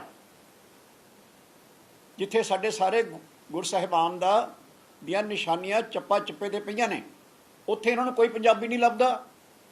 ਇੱਥੇ ਇਹਨਾਂ ਨੂੰ ਕੋਈ ਗੁਰੂ ਦਾ ਉਪਾਸ਼ਕ, ਕੋਈ ਗੁਰਸਿੱਖ ਨਹੀਂ ਲੱਭਦਾ। ਇੱਥੇ ਆ ਕੇ ਗੱਲਾਂ ਕਰ ਰਹੇ ਨੇ ਕਿ ਹਿੰਦੂ ਸਿੱਖ ਦੀਆਂ ਪਾੜਾ ਪਾੜਨ ਦੀ ਕੋਸ਼ਿਸ਼ ਕਰ ਰਹੇ ਨੇ। ਔਰ ਮੈਂ ਇਹਨਾਂ ਨੂੰ ਫਿਰ ਇੱਕ ਵਾਰੀ ਰਿਪੀਟ ਕਰਦਾ, ਸ਼੍ਰੋਮਣੀ ਅਕਾਲੀ ਦਲ, ਆਮ ਆਦਮੀ ਪਾਰਟੀ ਔਰ ਕਾਂਗਰਸ ਪਾਰਟੀ ਦੋਨਾਂ ਨੂੰ ਇਹ ਵਾਰਨਿੰਗ ਦਿੰਦਾ ਕਿ ਸਟਾਪ ਕਮਿਊਨਲਾਈਜ਼ਿੰਗ ਪੰਜਾਬ। ਪੰਜਾਬ ਦੇ ਵਿੱਚ ਅਮਨ ਤੇ ਭਾਈਚਾਰਕ ਸਾਂਝ ਸ਼੍ਰੋਮਣੀ ਅਕਾਲੀ ਦਲ ਦਾ ਸਭ ਤੋਂ ਵੱਡਾ ਨਾਰਾ ਰਿਹਾ, ਔਰ ਸਭ ਤੋਂ ਵੱਡੀਆਂ ਸ਼ਹੀਦੀਆਂ ਸ਼੍ਰੋਮਣੀ ਅਕਾਲੀ ਦਲ ਨੇ ਦਿੱਤੀਆਂ ਨੇ ਅਮਨ ਔਰ ਭਾਈਚਾਰਕ ਸਾਂਝ ਦੇ ਲਈ, ਕਿਉਂਕਿ ਅਸੀਂ ਸਮਝਦੇ ਹਾਂ ਕਿ ਇਹ ਲੱਖ ਕੋਸ਼ਿਸ਼ਾਂ ਕਰ ਲੈਣ, ਪੰਜਾਬ ਦੇ ਵਿੱਚ ਧਾਰਮਿਕ ਕੱਟੜਪਨ ਨਹੀਂ ਫੈਲਾ ਸਕਦੇ। ਪੰਜਾਬ ਦੇ ਵਿੱਚ ਮਾੜੇ ਤੋਂ ਮਾੜੇ ਹਾਲਾਤ ਵਿੱਚ ਵੀ ਕਦੇ ਵੀ ਤੁਸੀਂ ਨਹੀਂ ਦੇਖਿਆ ਹੋਏਗਾ ਕਿ ਇੱਥੇ ਕੋਈ ਕਰਾਊਡ ਵਾਇਲੈਂਸ ਹੋਈ ਹੋਵੇ, ਕਮਿਊਨਲ, ਜਿਹੜੀ ਕਿ ਫਿਰਕੂ ਤੌਰ ਦੇ ਉੱਤੇ, ਕਦੇ ਵੀ। ਸਾਡੇ 29 MLA ਸਾਹਿਬਾਨ, MLA ਦੇ ਕੈਂਡੀਡੇਟ ਸਾਹਿਬਾਨ ਇੱਕ ਇਲੈਕਸ਼ਨ ਦੇ ਵਿੱਚ 29 ਕੈਂਡੀਡੇਟ ਸਾਡੇ ਸ਼੍ਰੋਮਣੀ ਅਕਾਲੀ ਦਲ ਦੇ ਇਸ ਕਰਕੇ ਸ਼ਹੀਦ ਹੋਏ ਕਿ ਉਹ ਅਮਨ ਤੇ ਭਾਈਚਾਰਕ ਸਾਂਝ ਦੀ ਗੱਲ ਕਰ ਰਹੇ ਸੀ, ਹਿੰਦੂ ਸਿੱਖ ਏਕਤਾ ਦੀ ਗੱਲ ਕਰ ਰਹੇ ਸੀ। ਔਰ ਉਹਨਾਂ ਨੂੰ ਸ਼ਹੀਦ ਕਰਨੇ ਵਾਲੀਆਂ ਕੌਣ ਸਨ? ਏਜੰਸੀਆਂ, ਜਿਹੜੀਆਂ ਕਿ ਕੇਂਦਰ ਦੀਆਂ, ਜਿਹੜਾ ਅੰਡਰ ਕਵਰ ਕਰਦੀਆਂ ਸੀ, ਜਿਨ੍ਹਾਂ ਨੇ ਉਸ ਵੇਲੇ ਸਾਰਾ ਪੰਜਾਬ ਦੇ ਵਿੱਚ ਗੜਬੜ ਫੈਲਾਈ ਸੀ। ਸਾਡੇ ਸੰਤ ਹਰਚੰਦ ਸਿੰਘ ਲੌਂਗੋਵਾਲ ਪ੍ਰਧਾਨ ਪਾਰਟੀ ਦੇ ਸਾਡੀ ਦੇ ਸ਼ਹੀਦ ਹੋਏ, ਔਰ ਉਹਨਾਂ ਨੂੰ ਮੰਦਾ ਮਸੀਹਾ ਸਾਰੇ ਮੁਲਕ ਵਿੱਚ ਮੰਨਿਆ ਗਿਆ। ਟੌੜਾ ਸਾਹਿਬ ਦੇ ਉੱਤੇ ਹਮਲਾ ਹੋਇਆ, ਬਾਦਲ ਸਾਹਿਬ ਦੇ ਉੱਤੇ ਹਮਲਾ ਹੋਇਆ, ਵਡਾਲਾ ਸਾਹਿਬ ਦੇ ਉੱਤੇ ਹਮਲਾ ਹੋਇਆ, ਤਲਵੰਡੀ ਸਾਹਿਬ ਦੇ ਉੱਤੇ ਹਮਲਾ ਹੋਇਆ, ਘਾਤਕ ਹਮਲੇ ਹੋਏ ਉਹਨਾਂ ਨੂੰ ਜਾਨੋਂ ਮਾਰਨ ਵਾਸਤੇ। ਇਹਦੇ ਬਾਵਜੂਦ ਸ਼੍ਰੋਮਣੀ ਅਕਾਲੀ ਦਲ ਅਮਨ ਤੇ ਭਾਈਚਾਰਕ ਸਾਂਝ ਦੇ ਆਪਣੇ, ਜਿਹੜਾ ਉਹਨਾਂ ਦਾ ਸਾਡਾ ਟੀਚਾ ਹੈ, ਸਾਡਾ ਨਿਸ਼ਾਨਾ ਹੈ, ਨਿਸ਼ਾਨਾ ਕੀ ਹੈ? ਇਹ ਤਾਂ ਪੰਜਾਬ ਦੀ ਰੂਹ ਹੈ, ਇੱਕ ਅਮਨ ਤੇ ਭਾਈਚਾਰਕ ਸਾਂਝ। ਔਰ ਦੁਨੀਆ ਭਰ ਜਾਣਿਆ ਜਾਂਦਾ ਕਿ ਜੇ ਕਿਤੇ ਤੁਸੀਂ ਖੁੱਲ੍ਹਦਿਲੀ, ਧਾਰਮਿਕ ਖੁੱਲ੍ਹਦਿਲੀ ਦੇਖਣੀ ਹੋਵੇ ਤਾਂ ਪੰਜਾਬ ਆਓ। ਉੱਥੇ ਇਹ ਹੁਣ ਹਿੰਦੂ ਸਿੱਖ ਦੀਆਂ ਗੱਲਾਂ ਛੇੜ ਬੈਠੇ ਆ। ਤਾਂ ਮੈਂ ਇਹਨਾਂ ਨੂੰ ਪੁਰਜ਼ੋਰ ਅਪੀਲ ਵੀ ਕਰਦਾ ਔਰ ਵਾਰਨਿੰਗ ਵੀ ਦਿੰਦਾ, stop it, stop it, stop spreading poison, communal poison in Punjab. ਇਹਨਾਂ ਦੋਨਾਂ ਪਾਰਟੀਆਂ ਨੂੰ ਮੈਂ ਕਹਿੰਦਾ। ਦੂਜੀ ਗੱਲ, ਮੈਂ ਅਸਲ ਤਾਂ ਪ੍ਰੈਸ ਕਾਨਫਰੰਸ ਮੈਂ ਹੋਰ ਕਰਨੀ ਸੀ, ਲੇਕਿਨ ਉਹ ਚਲੋ ਹੁਣ ਉਹ ਵੀ ਕਰਦਾ ਮੈਂ, ਲੇਕਿਨ ਇਹ ਗੱਲ ਜਰਾ ਜ਼ਿਆਦਾ ਸੀਰੀਅਸ ਹੋ ਗਈ ਹੈ ਪੰਜਾਬ ਦੇ ਮਾਹੌਲ ਲਈ ਕਿ ਇਹਨਾਂ ਨੇ ਨੰਗੇ ਚਿੱਟੇ ਹੋ ਕੇ ਕਮਿਊਨਿਟੀ ਦੀ ਕਮਿਊਨਲ ਗੱਲਾਂ ਕਰਨੀਆਂ ਸ਼ੁਰੂ ਕਰ ਦਿੱਤੀਆਂ ਨੇ। ਜਦ ਕਿ ਮੈਂ ਇਹਨਾਂ ਨੂੰ ਬਾਰ-ਬਾਰ ਪੁੱਛ ਰਿਹਾ ਹਾਂ ਕਿ ਤੁਹਾਨੂੰ ਇਹਨਾਂ ਗੱਲਾਂ ਤੋਂ ਉੱਪਰ ਉੱਠ ਕੇ, ਮੈਂ ਨਹੀਂ ਕਹਿੰਦਾ ਕਿ ਕਿਸੇ ਸਿੱਖ ਨੂੰ ਇਸ ਕਰਕੇ ਤੁਸੀਂ ਅਹੁਦਾ ਦਿਓ ਕਿ ਸਿੱਖ ਹੈ, ਜਾਂ ਕਿਸੇ ਹਿੰਦੂ ਨੂੰ ਇਸ ਕਰਕੇ ਅਹੁਦਾ ਦਿਓ ਕਿ ਉਹ ਹਿੰਦੂ ਹੈ, ਜਾਂ ਉਹਨੂੰ ਕਿਸੇ ਨੂੰ ਹਿੰਦੂ ਨੂੰ ਇਸ ਕਰਕੇ ਤੁਸੀਂ ਮਨਾ ਕਰੋਗੇ ਹਿੰਦੂ ਹੈ, ਜਾਂ ਸਿੱਖ ਨੂੰ ਮਨਾ ਕਰੋਗੇ ਉਹ ਸਿੱਖ ਹੈ। ਲੇਕਿਨ ਮੈਂ ਇਹ ਪੁੱਛਣਾ ਚਾਹੁੰਦਾ ਕਿ ਕੀ ਦਿੱਲੀ ਦੇ ਵਿੱਚ ਆਮ ਆਦਮੀ ਪਾਰਟੀ ਦਾ ਕੋਈ ਵਰਕਰ ਸਿੱਖ ਨਹੀਂ ਹੈ? ਕੀ ਪੰਜਾਬ ਦੇ ਵਿੱਚ ਆਮ ਆਦਮੀ ਪਾਰਟੀ ਦਾ ਕੋਈ ਬੁਲਾਰਾ ਪੰਜਾਬੀ ਨਹੀਂ ਜਾਣਦਾ? ਜੇ ਦੋਨੋਂ ਗੱਲਾਂ ਦਾ ਜਵਾਬ ਇਹ ਹੈ ਕਿ ਹਾਂ, ਸਾਡੇ ਕੋਲੇ ਬੁਲਾਰੇ ਵੀ ਪੰਜਾਬੀ ਹਨ ਬੋਲਣੇ ਵਾਲੇ, ਔਰ ਸਾਡੇ ਕੋਲੇ ਦਿੱਲੀ ਵਿੱਚ ਵੀ ਪੰਜਾਬੀ ਵੀ ਹਨ, ਮੈਂ ਸਿੱਖਾਂ ਦੀ ਗੱਲ ਨਹੀਂ ਕਰਦਾ, ਪੰਜਾਬੀ ਵੀ ਤਾਂ ਹਨ, ਤੁਹਾਡੇ ਕਿਸੇ ਵੀ ਕੋਈ ਵੀ ਤੁਹਾਡਾ ਮੰਤਰੀ, ਕੋਈ ਵੀ ਤੁਹਾਡਾ ਪਾਰਟੀ ਦਾ ਮੇਜਰ ਵਰਕਰ, ਕੋਈ ਵੀ ਤੁਹਾਡਾ ਕਾਰਪੋਰੇਸ਼ਨ ਦਾ ਮੁਖੀ, ਕੋਈ ਵੀ ਤੁਹਾਡੇ ਬੋਰਡ ਦਾ ਮੁਖੀ, ਕੋਈ ਡਾਇਰੈਕਟਰ, ਕੋਈ ਚੇਅਰਮੈਨ, ਕੋਈ ਮੰਤਰੀ, ਕੋਈ ਅਫਸਰ ਕਿਸੇ ਵੀ ਅਹਿਮ ਅਹੁਦੇ ਉੱਤੇ ਕਿਤੇ ਹੈ। ਉਲਟੇ ਦੇ ਹੋ ਰਿਹਾ ਕਿ ਮੈਂ ਕੱਲ ਵੀ ਤੁਹਾਨੂੰ ਦੱਸਿਆ ਸੀਗਾ ਕਿ ਗੁਰੂ ਗੋਬਿੰਦ ਸਿੰਘ ਮਹਾਰਾਜ ਦੀ ਜਿਹੜੀ ਮਾਰਸ਼ਲ ਆਰਟਸ ਹੈ, ਮਾਰਸ਼ਲ ਸਪੋਰਟਸ ਨੇ, ਉਹਨੂੰ ਦਿੱਲੀ ਵਿੱਚ ਆ ਮੇਰੇ ਕੋਲੇ ਲੈਟਰ ਹੈ ਜਿਹੜਾ ਕਿ ਇਹਨਾਂ ਦੀ ਪਾਰਟੀ ਦੇ ਜਰਨੈਲ ਸਿੰਘ, ਜਿਹੜੇ ਕਿ ਅੱਜ ਕੱਲ੍ਹ ਇੱਥੇ ਪੰਜਾਬ 'ਚ ਵਿਚਾਰੇ, ਉਹ ਮੇਰੇ ਕਹਿਣ ਦੇ ਉੱਤੇ ਮਾੜਾ ਮੋਟਾ ਉਹਨਾਂ ਨੂੰ ਮੌਕਾ ਮਿਲਣਾ ਸ਼ੁਰੂ ਹੋਇਆ, ਨਹੀਂ ਤਾਂ ਉਹਨਾਂ ਨੂੰ ਬਿਲਕੁਲ ਹੀ ਪਾਸੇ ਕੀਤਾ ਹੋਇਆ ਸੀ। ਉਹ ਰਾਘਵ ਚੱਡਾ ਹੀ ਬੋਲਦਾ ਸਿਰਫ। ਆਹ ਲੈਟਰ ਹੈ ਜਰਨੈਲ ਸਿੰਘ ਉਹਨਾਂ ਨੇ ਵੱਲੋਂ ਲਿਖਿਆ ਹੋਇਆ, ਔਰ ਇਹ ਲੈਟਰ ਹੈ ਕੇਜਰੀਵਾਲ ਨੂੰ ਲਿਖਿਆ ਹੋਇਆ। ਇਹਦੀ ਤਰੀਕ ਹੈ 1 ਜੁਲਾਈ 2021। 1 ਜੁਲਾਈ 2021 ਨੂੰ ਸਰਦਾਰ ਜਰਨੈਲ ਸਿੰਘ ਕੇਜਰੀਵਾਲ ਨੂੰ ਲਿਖਦੇ ਨੇ ਕਿ ਮੈਨੂੰ ਬਾਰ-ਬਾਰ ਪੰਜਾਬ ਦੀ ਜਿਹੜੀ ਐਸੋਸੀਏਸ਼ਨ ਆ, ਗੱਤਕਾ ਐਸੋਸੀਏਸ਼ਨ ਆ, ਜਿਹੜੀ ਕਹਿੰਦੀ ਹੈ ਕਿ ਗੱਤਕਾ ਜਿਹੜੀ ਹੈ ਉਹਨਾਂ ਖੇਡਾਂ ਵਿੱਚੋਂ ਆ ਜਿਹਨੂੰ ਕਿ ਗੁਰੂ ਗੋਬਿੰਦ ਸਿੰਘ ਮਹਾਰਾਜ ਨੇ ਪ੍ਰਮੋਟ ਕੀਤਾ। ਦਿੱਲੀ ਇੱਕ ਐਸਾ ਸੂਬਾ ਹੈ ਜਿੱਥੇ ਕਿ ਇਹਨੂੰ ਸਪੋਰਟਸ ਕੋਟੇ ਦੇ ਲਈ ਮੰਨਿਆ ਨਹੀਂ ਜਾ ਰਿਹਾ, ਮੰਨਿਆ ਜਾਏ। ਆਹ ਲੈਟਰ ਹੈ ਜਰਨੈਲ ਸਿੰਘ ਦੀ। ਇਹਨੂੰ ਇਸ ਲੈਟਰ ਨੂੰ ਲਿਖੇ ਨੂੰ ਅੱਜ 6 ਮਹੀਨੇ ਤੋਂ ਵੱਧ ਹੋ ਗਏ ਹੈ, ਇਹਦਾ ਕੋਈ ਜਵਾਬ ਨਹੀਂ ਆਇਆ। ਜੇ ਆਇਆ ਤਾਂ ਦੱਸਣ, ਮੈਂ ਕੱਲ ਵੀ ਪੁੱਛਿਆ ਸੀ, ਜੇ ਆਇਆ ਤਾਂ ਦੱਸੋ। ਔਰ ਜਿਹੜੀ ਇੱਥੇ ਦੀ ਐਸੋਸੀਏਸ਼ਨ ਹੈ ਗੱਤਕਾ ਐਸੋਸੀਏਸ਼ਨ, ਉਹ ਨੈਸ਼ਨਲ ਗੱਤਕਾ ਐਸੋਸੀਏਸ਼ਨ, ਪੰਜਾਬ ਦੀ ਵੀ ਛੱਡੋ, ਜਿਹੜੀ ਪੂਰੇ ਦੇਸ਼ ਦੀ ਹੈ, ਉਹ ਕਹਿ ਰਹੀ ਹੈ ਕਿ ਇਹ ਜਿਹੜੀਆਂ ਮਾਰਸ਼ਲ ਖੇਡਾਂ ਨੇ, ਦਸਮ ਪਿਤਾ ਦੇ ਨਾਲ ਇਹਨਾਂ ਦਾ ਸੰਬੰਧ ਹੈ, ਇਹਨਾਂ ਨੂੰ ਦਿੱਲੀ ਦੇ ਵਿੱਚ ਉਹੀ ਰੁਤਬਾ ਦਿੱਤਾ ਜਾਵੇ ਜੋ ਪੰਜਾਬ ਜਾਂ ਹੋਰ ਸੂਬਿਆਂ ਵਿੱਚ ਦਿੱਤਾ ਜਾਂਦਾ। ਬਲਕਿ ਇਹ ਤੋਂ ਵੀ ਅਗਲੀ ਗੱਲ ਹੈ ਕਿ ਗਵਰਨਮੈਂਟ ਆਫ ਇੰਡੀਆ ਨੇ ਦਿੱਤਾ ਹੋਇਆ, ਯਾਨੀ ਪੂਰੀ ਦੇਸ਼ ਦੀ ਸਰਕਾਰ ਨੇ ਦਿੱਤਾ ਹੋਇਆ, ਪੰਜਾਬ ਨੇ ਦਿੱਤਾ ਹੋਇਆ, ਹੋਰ ਸੂਬਿਆਂ ਨੇ ਦਿੱਤਾ ਹੋਇਆ, ਦਿੱਲੀ ਵਿੱਚ ਨਹੀਂ ਦਿੱਤਾ ਜਾ ਰਿਹਾ। ਇਹਨਾਂ ਗੱਲਾਂ ਦੇ ਬਾਵਜੂਦ ਕਿ ਇਹਨਾਂ ਦੀ ਪਾਰਟੀ ਦਾ ਆਪਣਾ ਬੁਲਾਰਾ ਜਰਨੈਲ ਸਿੰਘ, ਉਹਨੂੰ ਪੁੱਛੋ ਜਾ ਕੇ ਕਿ ਤੇਰਾ ਜਿਹੜਾ ਆਗੂ ਹੈ ਕੇਜਰੀਵਾਲ, ਇਹ ਪੰਜਾਬੀ ਲੈਂਗੁਏਜ ਨੂੰ ਵੀ ਬਾਹਰ ਕਰੀ ਜਾ ਰਿਹਾ। ਮੈਂ ਕੱਲ ਦੱਸਿਆ ਸੀਗਾ ਕਿ ਪੰਜਾਬੀ ਨੂੰ ਮਜ਼ਮੂਨ ਦੇ ਤੌਰ ਤੇ ਹਟਾਤਾ ਬੋਰਡ ਦੇ ਵਿੱਚੋਂ, ਜਿਹੜੀਆਂ ਇਹਨਾਂ ਨੇ ਲਿਸਟ ਜਾਰੀ ਕੀਤੀ ਹੈ, ਮੈਂ ਕੱਲ ਤੁਹਾਨੂੰ ਦਿੱਤੀ ਸੀ। ਉਹ ਲਿਸਟ ਵਿੱਚੋਂ ਪੰਜਾਬੀ ਦਾ ਨਾਂ ਹੀ ਹਟਾਤਾ। ਪੰਜਾਬੀ ਨੂੰ ਮਜ਼ਮੂਨ ਦੇ ਤੌਰ ਤੇ ਤੁਸੀਂ ਟੀਚਰ ਫਿਰ ਰੱਖਣੇ ਵੇ, ਕਾਹਦੇ ਵਾਸਤੇ ਰੱਖਣੇ ਆ? ਔਰ ਉੱਥੇ ਸੰਸਕ੍ਰਿਤ ਦੇ ਟੀਚਰ ਪੰਜਾਬੀ ਨਾਲੋਂ 4 ਗੁਣਾ ਵੱਧ ਰੱਖੇ ਗਏ ਆ, ਜਦ ਕਿ ਸੰਸਕ੍ਰਿਤ ਕੋਈ ਉੱਥੇ, ਮੇਰਾ ਨਹੀਂ ਖਿਆਲ ਕਿ ਤੁਸੀਂ ਜਾ ਕੇ ਬੋਲੋਗੇ। ਪਹਿਲੀ ਗੱਲ ਤਾਂ ਕੌਣ ਬੋਲਦਾ ਇਹ ਵੀ ਨਹੀਂ ਸਮਝ ਆਉਂਦੀ ਮੈਨੂੰ, ਲੇਕਿਨ ਜੇ ਤੁਸੀਂ ਮੰਨ ਵੀ ਲਿਆ ਜਾਵੇ ਕੋਈ ਸੰਸਕ੍ਰਿਤ 'ਚ ਗੱਲ ਕਰੇਗਾ ਤਾਂ ਕਿਹੜਾ ਉੱਥੇ ਰਿਕਸ਼ੇ ਵਾਲਾ, ਕਿਹੜਾ ਟੈਂਪੂ ਵਾਲਾ, ਕਿਹੜਾ ਦੁਕਾਨਦਾਰ, ਕਿਹੜਾ ਕੋਈ ਅਫਸਰ ਸੰਸਕ੍ਰਿਤ ਸਮਝਦਾ? ਲੇਕਿਨ ਉਹਦੇ ਲਈ ਤੁਸੀਂ 2400 2300 ਕੁਛ ਟੀਚਰ ਰੱਖੇ ਨੇ। ਔਰ ਪੰਜਾਬੀ ਦੇ ਲਈ ਤੁਸੀਂ ਜਿਹੜੇ ਰੱਖੇ ਵੀ ਨੇ, ਰੱਖੇ ਨਹੀਂ ਹਲੇ, ਉਹਦੀ ਫਾਈਨੈਂਸ਼ੀਅਲ ਪ੍ਰੋਵੀਜ਼ਨ ਨਹੀਂ ਕੀਤੀ ਗਈ। ਯਾਨੀ ਤੁਹਾਨੂੰ ਪਤਾ ਹੀ ਹੈ ਕਿ ਪੈਸੇ ਜਦ ਤੱਕ ਬਜਟ ਵਿੱਚੋਂ ਨਾ ਜਾਰੀ ਹੋਣ ਉਦ ਤੱਕ ਤਾਂ ਕਿਸੇ ਜੋਬ ਦਾ ਜਾਂ ਪੋਸਟ ਦੀ ਸੈਂਕਸ਼ਨਿੰਗ ਦਾ ਕੋਈ ਮਹੀਨਾ ਨਹੀਂ ਹੁੰਦਾ। ਉਹ ਪੈਸੇ ਨਹੀਂ ਰੱਖੇ ਗਏ। ਔਰ ਪੰਜਾਬੀ ਅਕੈਡਮੀ ਜਿਹੜੀ ਹੈ, ਔਰ ਮੈਂ ਰਾਘਵ ਚੱਡਾ ਨੂੰ ਪੁੱਛਦਾ ਕਿ ਤੂੰ ਹੀ ਮੈਨੂੰ ਦੱਸ ਦੇ ਵੀਰ ਮੇਰੇ ਛੋਟੇ ਬੱਚੇ, ਦਿੱਲੀ ਦੇ ਮੁੰਡੂ, ਤੂੰ ਹੀ ਮੈਨੂੰ ਦੱਸ ਦੇ ਕਿ ਪੰਜਾਬੀ ਅਕੈਡਮੀ ਦਾ ਜਿਹੜਾ ਚੇਅਰਮੈਨ ਹੈ ਉਹ ਪੰਜਾਬੀ ਕਿਉਂ ਨਹੀਂ ਹੈ? ਯਾਨੀ ਇਸ ਤਰ੍ਹਾਂ ਹੋ ਗਿਆ ਕਿ ਮੈਂ ਪੰਜਾਬ ਦੇ ਵਿੱਚ ਸਮਝ ਲਓ ਸੰਸਕ੍ਰਿਤ ਦਾ ਜਾਂ ਕਿਸੇ ਚੀਜ਼ ਦਾ ਕਰਨਾ ਹੋਵੇ ਤਾਂ ਜਿਸ ਐਸੇ ਬੰਦੇ ਨੂੰ ਲਾਜ਼ਮਾ ਜਿਹਨੂੰ ਸੰਸਕ੍ਰਿਤ ਆਉਂਦੀ ਹੀ ਨਹੀਂ ਹੈ, ਜਦ ਹਿੰਦੀ ਦੀ ਕੋਈ ਅਕੈਡਮੀ ਹੋਵੇ ਉਹਦੀ ਮੈਂ ਐਸਾ ਬੰਦਾ ਲਾਜ਼ਮਾ ਜਿਹਨੂੰ ਹਿੰਦੀ ਪੜ੍ਹਨੀ ਨਹੀਂ ਆਉਂਦੀ, ਲਿਖਣੀ ਨਹੀਂ ਆਉਂਦੀ, ਪੜ੍ਹਨੀ ਨਹੀਂ ਆਉਂਦੀ, ਬੋਲਣੀ ਨਹੀਂ ਆਉਂਦੀ, ਔਰ ਪੰਜਾਬੀ ਲਿਖਣੀ ਨਾਲ ਤਾਂ ਉਹਦਾ ਫਿਰ ਕੀ ਸੰਬੰਧ ਹੋ ਸਕਦਾ?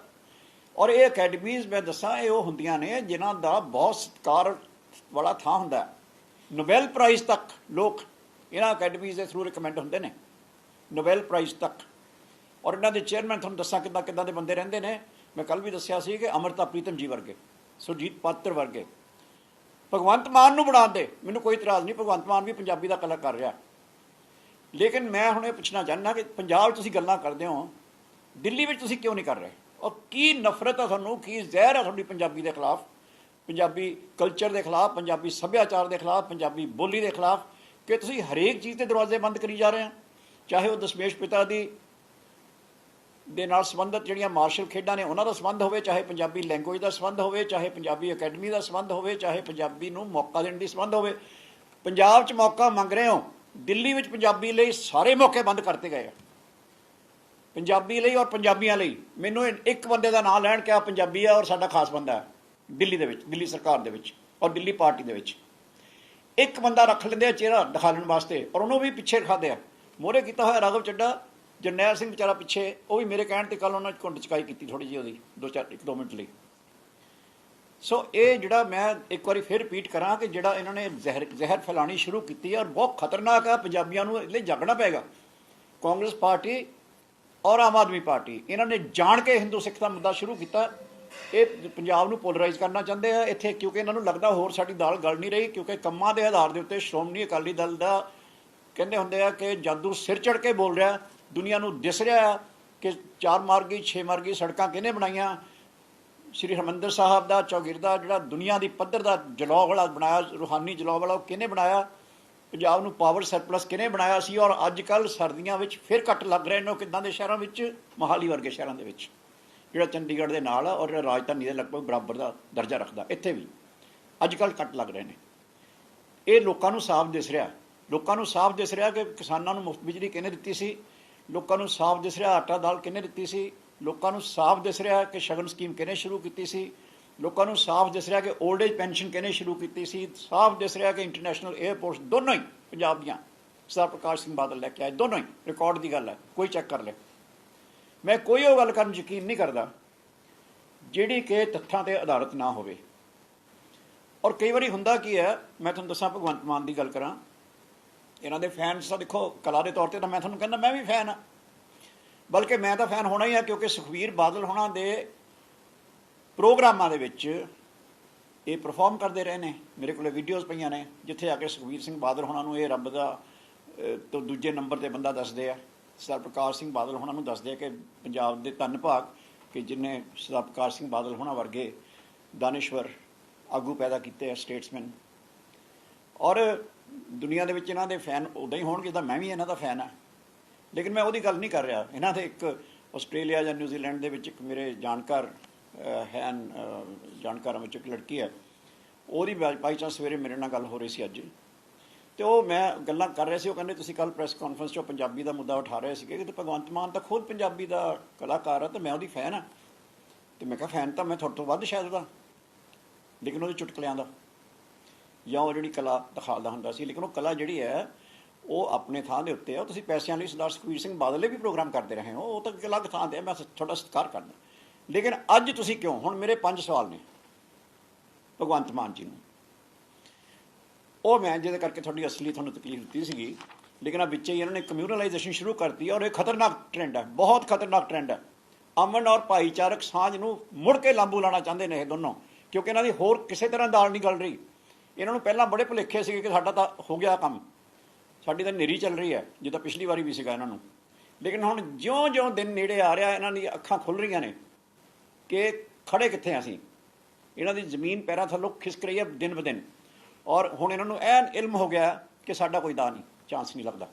ਤੋ ਇਸ ਕਰਕੇ ਹੁਣ ਇਹਨਾਂ ਨੇ ਆ ਕਮਿਊਨਲ ਕਾਰਡ ਖੇਲਿਆ ਜਿਹੜਾ ਅੱਜ ਤੁਸੀਂ ਦੇਖ ਰਹੇ ਹੋ। ਇੱਕ ਨੇ ਤਾਂ ਨਾਂ ਲਿਆ ਅਤੇ ਦੂਸਰੇ ਨੇ ਜਿੱਦਾਂ ਹੁੰਦਾ ਨਾ ਕਿ ਇੱਕ ਨੇ ਬਾਲ ਦਿੱਤਾ ਤਾਂ ਦੂਜੇ ਨੇ ਉਹਨੂੰ ਪਾਸ ਲੈ ਕੇ ਅੱਗੇ ਤੋਰਤਾ, ਉਹ ਕੰਮ ਕਰ ਰਹੇ ਨੇ ਕਿ ਮੈਂ ਆ ਬੋਲਾਂਗਾ ਤੂੰ ਆਹ ਬੋਲ ਦੇਈਂ। ਜਾਣੀ ਕਿ ਪੰਜਾਬੀਆਂ ਨੂੰ ਮੁੜ ਕੇ ਕਮਿਊਨਲ ਰਾਹ ਦੇ ਉੱਤੇ ਤੋਰਨ ਦੀ ਇਹਨਾਂ ਦੀ ਪੂਰੀ ਸਾਜ਼ਿਸ਼ ਹੈ। ਜਿੱਦਾਂ ਪਹਿਲਾਂ ਏਜੰਸੀਆਂ ਰਾਹੀਂ ਤੋਰਨ ਦੀ ਕੋਸ਼ਿਸ਼ ਕੀਤੀ ਗਈ ਸੀ, ਪੰਜਾਬੀਆਂ ਨੇ ਉਦੋਂ ਵੀ ਮੂੰਹ ਤੋੜ ਜਵਾਬ ਦਿੱਤਾ ਸੀ। ਪੰਜਾਬੀ ਇਕੱਠੇ ਰਹੇ ਸੀ, ਇੱਥੇ ਹਿੰਦੂ ਸਿੱਖ ਕਦੇ ਨਹੀਂ ਫਟ ਸਕਦੇ, ਇੱਥੇ ਹਿੰਦੂ ਸਿੱਖ ਏਕਤਾ ਕਦੇ ਨਹੀਂ ਖਤਮ ਹੋ ਸਕਦੀ, ਕਮਿਊਨਲ ਏਕਤਾ ਸਾਰੇ ਧਰਮਾਂ ਦੀ ਕਦੇ ਨਹੀਂ ਖਤਮ ਹੋ ਸਕਦੀ। ਪੰਜਾਬ ਜਿਉਂਦਾ ਗੁਰਾਂ ਦੇ ਨਾਂ 'ਤੇ, ਔਰ ਗੁਰਾਂ ਦਾ ਜਿਹੜਾ ਮੈਸੇਜ ਹੈ ਉਹ ਕਲੀਅਰ ਹੈ।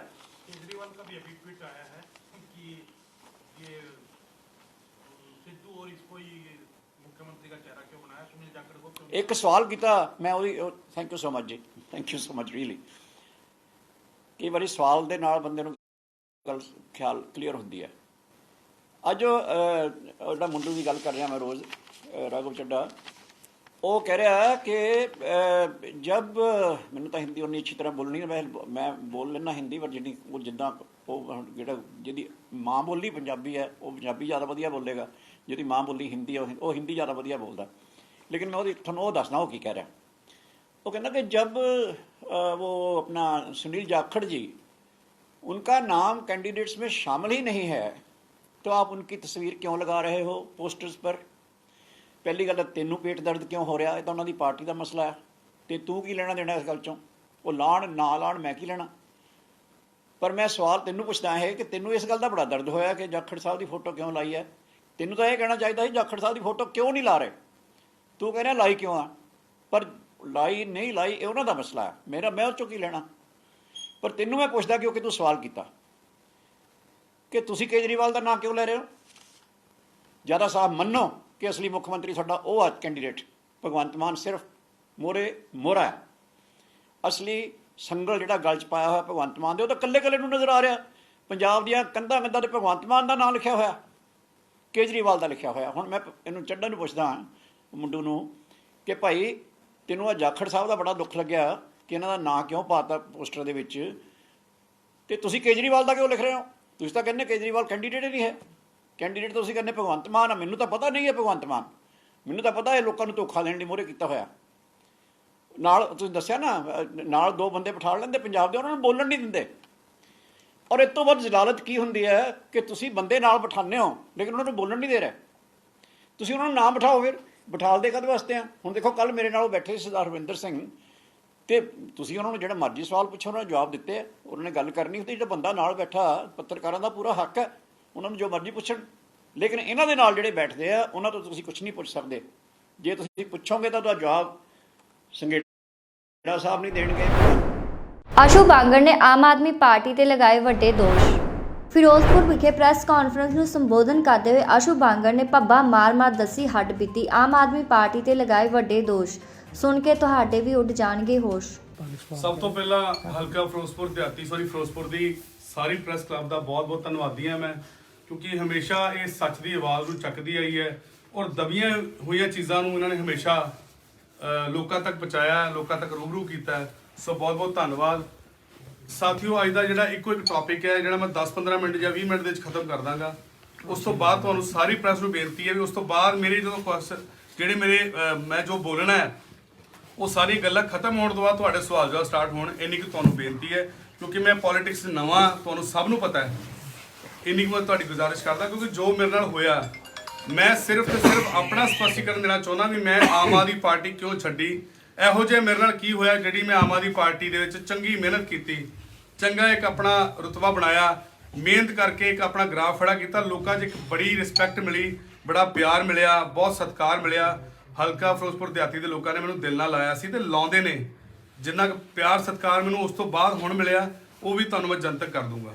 ਸੋ ਅੱਜ ਦੀ ਜਿਹੜੀ ਮੈਂ ਪ੍ਰੈਸ ਕਾਨਫਰੰਸ ਕਰ ਰਿਹਾ, ਸਭ ਤੋਂ ਪਹਿਲਾਂ ਮੈਂ ਜਿਹੜਾ ਨਾਮ ਲਵਾਂਗਾ ਉਹਦੇ ਵਿੱਚ ਜਦੋਂ ਮੈਂ ਹਲਕਾ ਇੰਚਾਰਜ ਲੱਗਣਾ ਸੀ ਤੇ ਰਾਤ ਨੂੰ ਲਗਭਗ ਸਮੇਂ ਦਾ ਨਹੀਂ ਮੈਨੂੰ ਪਤਾ, ਪਰ ਦੇਰ ਰਾਤ ਨੂੰ ਮੈਨੂੰ ਫੋਨ ਆਇਆ। ਨਵਦੀਪ ਸਿੰਘ ਸੰਘਾ ਜਿਹੜਾ ਹਲਕਾ ਇੰਚਾਰਜ ਸੀਗਾ ਮੋਗੇ ਤੋਂ, ਨਵਦੀਪ ਸਿੰਘ ਸੰਘਾ ਜਿਹੜਾ ਆਮ ਆਦਮੀ ਪਾਰਟੀ ਦਾ ਹਲਕਾ ਇੰਚਾਰਜ ਸੀਗਾ, ਜਿਹੜਾ ਸਾਰੇ ਲੀਡਰਾਂ ਦੇ ਟੱਚ ਦੇ ਵਿੱਚ ਸੀਗਾ, ਜਿਹੜਾ ਸਾਰੀਆਂ ਸੈਟਿੰਗਾਂ ਕਰਾਉਂਦਾ ਸੀਗਾ, ਉਹ ਇੱਕ ਮੈਂ ਠੱਗ ਮੰਨਦਾ ਉਹਨੂੰ, ਕਿਉਂਕਿ ਮੈਨੂੰ ਪਤਾ ਉਹਦੇ ਨਾਲ ਮੈंने ਕੀ ਕੁਝ ਕੀਤਾ। ਉਸ ਬੰਦੇ ਨੇ ਮੈਨੂੰ ਰਾਤ ਨੂੰ ਕਾਲ ਕੀਤੀ, ਤੇਰਾ ਸਵੇਰੇ ਬ੍ਰੇਕਫਾਸਟ ਹੈ। ਡਾਕਟਰ ਅਜਮੇਰ ਸਿੰਘ ਕਾਲੜਾ ਮੇਰੇ ਫਾਦਰ ਨੇ, ਮੇਰੇ ਪਿਓ ਨੇ, ਮੈਂ ਉਹਨਾਂ ਨਾਲ ਐਸੋਸੀਏਟ ਹੈਗਾ, ਸਾਡਾ ਕਾਰੋਬਾਰ ਵੀ ਇੱਕੋ ਜਿਹਾ, ਤੇ ਮੈਂ ਉਹਨਾਂ ਨਾਲ ਐਸੋਸੀਏਟ ਹੋਣ ਕਰਕੇ ਮੈਨੂੰ ਰਾਤ ਨੂੰ ਕਾਲ ਆਈ ਵੀ ਤੇਰਾ ਸਵੇਰੇ 7 ਵਜੇ ਡਾਕਟਰ ਕਾਲੜਾ ਘਰੇ ਬ੍ਰੇਕਫਾਸਟ ਹੈ, ਇੱਕ ਬਹੁਤ ਵੱਡੀ ਸ਼ਖਸੀਅਤ ਨਾਲ ਤੇਰਾ ਬ੍ਰੇਕਫਾਸਟ ਕਰਾਉਣਾ, ਵੀ ਤੇਰੇ ਹਿੱਸੇ ਦੀ ਜਿਹੜੀ ਸੀਜ਼ਡ ਹੈ ਉਹਨਾਂ ਦੇ ਝੋਲੇ ਚਲੀ ਗਈ ਹੈ ਤੇ ਤੇਰਾ ਮਿਲਣਾ ਬਹੁਤ ਜ਼ਰੂਰੀ ਹੈ, ਤੇਰਾ ਨੁਕਸਾਨ ਹੋ ਜਾਊਗਾ। ਮੈਨੂੰ ਰਾਤ ਨੀਂਦ ਨਹੀਂ ਆਈ। ਮੈਂ ਆਪਣੀ ਘਰਵਾਲੀ ਨਾਲ ਵੀ ਗੱਲਬਾਤ ਕੀਤੀ, ਮੈਂ ਕਿਹਾ ਕੀ ਹੋ ਸਕਦਾ? ਉਹ ਕਹਿੰਦੀ ਆਪਾਂ ਸਵੇਰੇ ਮਿਲਦੇ ਹਾਂ ਜਾਂ ਕੋਈ ਨਹੀਂ। ਮੈਂ ਸਵੇਰੇ ਉੱਠਿਆ, ਮੈਂ ਉੱਥੇ ਪਹੁੰਚਿਆ, ਜਾ ਕੇ ਗੱਲਬਾਤ ਹੋਈ ਤੇ ਚੀਮਾ ਸਾਹਿਬ ਨੇ ਕਾਲ ਕੀਤੀਆਂ 2-4 ਮੇਰੇ ਹਰਪਾਲ ਸਿੰਘ ਚੀਮਾ, ਸਾਡੇ LOP ਸਾਹਿਬ ਹਰਪਾਲ ਸਿੰਘ ਚੀਮਾ ਜੀ, ਨਵਦੀਪ ਸਿੰਘ ਸੰਘਾ ਹਲਕਾ ਇੰਚਾਰਜ ਮੋਗਾ, ਉਹ ਮੇਰੇ ਨਾਲ ਬੈਠੇ। ਡਾਕਟਰ ਅਜਮੇਰ ਸਿੰਘ ਕਾਲੜਾ ਬੈਠੇ, ਬਹੁਤ ਉੱਚੀ ਸ਼ਖਸੀਅਤ ਨੇ, ਬੜੇ ਇੱਜ਼ਤਦਾਰ ਬੰਦੇ ਨੇ, ਉਹ ਮੇਰੇ ਨਾਲ ਬੈਠੇ ਸੀ, ਬ੍ਰੇਕਫਾਸਟ ਕੀਤਾ। ਉਹਨਾਂ ਨੇ ਕਾਲ ਕੀਤੀਆਂ ਆਪਣੇ ਆਬਜ਼ਰਵਰ ਨੂੰ, ਆਪਣੇ ਸੋਰਸ ਤੋਂ ਗੱਲਬਾਤ ਕੀਤੀ। ਉਹ ਕਹਿੰਦੇ ਯਾਰ ਤੈਨੂੰ ਟਿਕਟ ਨਹੀਂ ਮਿਲ ਸਕਦੀ। ਮੈਂ ਕਿਹਾ ਜੀ ਕੀ ਗੱਲ ਹੋ ਗਈ? ਇਹ ਕੀ ਚੱਕਰ ਬਣ ਗਿਆ, ਮੈਨੂੰ ਟਿਕਟ ਨਹੀਂ? ਕਹਿੰਦੇ ਨਹੀਂ ਬਸ ਤੈਨੂੰ ਟਿਕਟ ਨਹੀਂ ਮਿਲਣੀ ਮੈਨੂੰ, ਕਹਿੰਦੇ। ਮੈਂ ਕਿਹਾ ਅੱਛਾ ਜੀ। ਕਹਿੰਦੇ ਨਹੀਂ। ਫਿਰ ਸੰਘੇ ਨੇ ਮੈਨੂੰ ਕਿਹਾ ਦਵੇ ਲਫ਼ਜ਼ਾਂ 'ਚ ਵੀ ਆਪਾਂ ਇਹਨਾਂ ਦਾ ਕੋਈ ਕਰੀਏ, ਕਿਉਂਕਿ ਟਿਕਟ ਇਹਨਾਂ ਦੇ ਕੋਲ ਹੈ, ਇਹ ਸਾਰਾ ਸਿਸਟਮ ਸੈੱਟ ਕਰ ਦੇਣਗੇ, ਤੈਨੂੰ ਹਲਕਾ ਇੰਚਾਰਜ ਲਵਾ ਦੇਣਗੇ। ਉੱਥੇ ਬੈਠੇ 5 ਲੱਖ ਰੁਪਏ ਦੀ ਉਹਨਾਂ ਦੇ ਸਾਹਮਣੇ ਬੈਠ ਕੇ 5 ਲੱਖ ਰੁਪਏ ਡਿਮਾਂਡ ਕੀਤੀ ਮੈਨੂੰ, ਜਿਹਦੇ ਵਿੱਚ ਡਾਕਟਰ ਅਜਮੇਰ ਸਿੰਘ ਕਾਲੜਾ, ਅਮਨਦੀਪ ਸਿੰਘ ਧਾਰੀਵਾਲ ਜਿਹੜਾ ਮੇਰੇ ਨਾਲ ਹੁੰਦਾ ਹੈ, ਨਵਦੀਪ ਸਿੰਘ ਸੰਘਾ ਔਰ LOP ਚੀਮਾ ਸਾਹਿਬ ਮੇਰੇ ਨਾਲ ਬਹਿ ਕੇ 5 ਲੱਖ ਦੀ ਡਿਮਾਂਡ ਕੀਤੀ ਉਹਨਾਂ ਨੇ ਮੈਨੂੰ। ਇਹ ਸਾਰੀ ਜਿਹੜੀ ਕਾਰਗੁਜ਼ਾਰੀ, ਜਿਹੜਾ ਇਹਨੂੰ ਹੈਂਡਲ ਕੀਤਾ ਗਿਆ, ਉਹ ਸੰਘੇ ਦੀ ਕਾਰਗੁਜ਼ਾਰੀ ਸੀ। ਸਭ ਨੂੰ ਪਤਾ ਕਿ ਸੰਘਾ ਕੀ ਕੁਝ ਰੋਲ ਅਦਾ ਕਰਦਾ ਰਿਹਾ, ਕਿਹੋ ਜਿਹੀ ਪਰਸਨੈਲਿਟੀ ਹੈ, ਕੀ ਉਹਦਾ ਕਿਰਦਾਰ ਰਿਹਾ, ਸਭ ਨੂੰ ਪਤਾ, ਮੈਨੂੰ ਦੱਸਣ ਦੀ ਲੋੜ ਨਹੀਂ। ਚਲੋ ਉੱਥੇ ਮੈਂ ਇੱਕਦਮ ਮੇਰੇ ਪੈਰਾਂ ਥੱਲੋਂ ਜ਼ਮੀਨ ਨਿਕਲ ਗਈ। ਯਾਰ ਇੰਨਾ ਕੰਮ ਕੀਤਾ ਪਾਰਟੀ, 2 ਸਾਲ ਧੱਕੇ ਖਾਦੇ, ਇਹ ਕਿਵੇਂ ਹੋ ਸਕਦਾ? ਮੈਨੂੰ ਸੰਘਾ ਕਹਿੰਦਾ ਯਾਰ, ਕਹਿੰਦਾ ਨਹੀਂ ਯਾਰ ਪੈਸੇ ਨਾ ਚੀਮਾ ਸਾਹਿਬ ਨੂੰ ਪੈਸੇ ਭਰਨ ਵਾਸਤੇ ਨਾ ਰਜਨੀ ਦਈਆ ਵੀ ਤਿਆਰ ਹੈ ਔਰ ਇਹਨੂੰ ਪੈਸੇ ਭਰਨ ਵਾਸਤੇ ਮੋੜਾ ਸਿੰਘ ਅੰਜਾਨ ਵੀ ਤਿਆਰ ਹੈ। ਤੂੰ ਮੇਰੀ ਗੱਲ ਮੰਨ ਲਾ, ਛੋਟੀ ਜਿਹੀ ਅਮਾਉਂਟ ਆ, ਐਵੇਂ ਆਪਣਾ ਘਾਟਾ ਨਾ ਕਰਾਵੇਂ। ਤੁਸੀਂ ਵਧੀਆ ਬੰਦੇ ਜੇ, ਡਾਕਟਰ ਕਰਾਰਾਂ ਨੂੰ ਕਹਦੇ ਪੈਸੇ ਦੇ ਦੇਣਗੇ। ਮੈਂ ਉਹ ਗੱਲ ਗੋਲ ਮਟੋਲ ਜੀ ਕੀਤੀ, ਮੈਂ ਗੱਲ ਘੁਮਾਤੀ। ਉਸ ਤੋਂ ਬਾਅਦ ਮੈਨੂੰ ਕਾਫੀ ਕਾਲਸ ਆਈਆਂ, ਮੈਂ ਇਗਨੋਰ ਕਰਦਾ ਗਿਆ। ਅਖੀਰ ਮੈਂ ਇੱਕ ਰਿਕਾਰਡਿੰਗ ਵੀ ਕੀਤੀ ਜਿਹਦੇ ਵਿੱਚ ਜ਼ਿਕਰ ਹੋ ਰਿਹਾ, ਮੈਂ ਬੜੇ ਹੱਥ ਮੰਨਦੇ ਭਾਜੀ ਮੇਰੇ ਕੋਲ ਪੈਸੇ ਹੈ ਨਹੀਂਗੇ, ਆਪਾਂ ਨਾ ਕਰੀਏ ਇਨ ਕੰਮ ਨੂੰ। 2.5 ਲੱਖ ਰੁਪਈਆ ਔਨ ਰਿਕਾਰਡ ਮੈਂ ਉਹਦੀਆਂ ਟ੍ਰਾਂਜੈਕਸ਼ਨਾਂ ਤੁਹਾਨੂੰ ਦਿਖਾ ਰਿਹਾ, ਜਿਹੜੀਆਂ ਮੈਂ ਸੰਘੇ ਨੂੰ ਪਾਈਆਂ। ਆਹ ਉਹ ਕਾਪੀ ਹੈ ਜਿਹਦੇ ਵਿੱਚ ਮੈਂ ਸਾਰਾ ਪੈਸਾ ਟ੍ਰਾਂਸਫਰ ਕੀਤਾ ਤੇ 2.5 ਲੱਖ ਰੁਪਈਆ ਬਲੈਕ ਸਕਾਰਪੀਓ ਜਿਹੜੀ ਸੰਘੇ ਦੀ ਹੈ ਉਹਦੇ ਵਿੱਚ ਚੀਮੇ ਨੂੰ ਮੈਂ ਆਪਣੇ ਹੱਥੀ 2.5 ਲੱਖ ਰੁਪਈਆ ਧੰਨਵਾਦ ਕਰਕੇ ਨਾਲ ਡੱਬਾ ਦੇ ਕੇ ਮੈਂ ਦੇ ਕੇ ਆਇਆ ਸੀ। LOP ਸਾਹਿਬ ਜਿਹੜੇ ਚੀਮਾ ਸਾਹਿਬ ਨੇ ਆਪਣੇ 2.5 ਲੱਖ ਰੁਪਈਆ ਕੈਸ਼ ਤੇ 2.5 ਲੱਖ ਰੁਪਈਆ ਨਵਦੀਪ ਸਿੰਘ ਸੰਘੇ ਨੂੰ ਮੈਂ ਇਹ ਦਿੱਤਾ ਸੀ।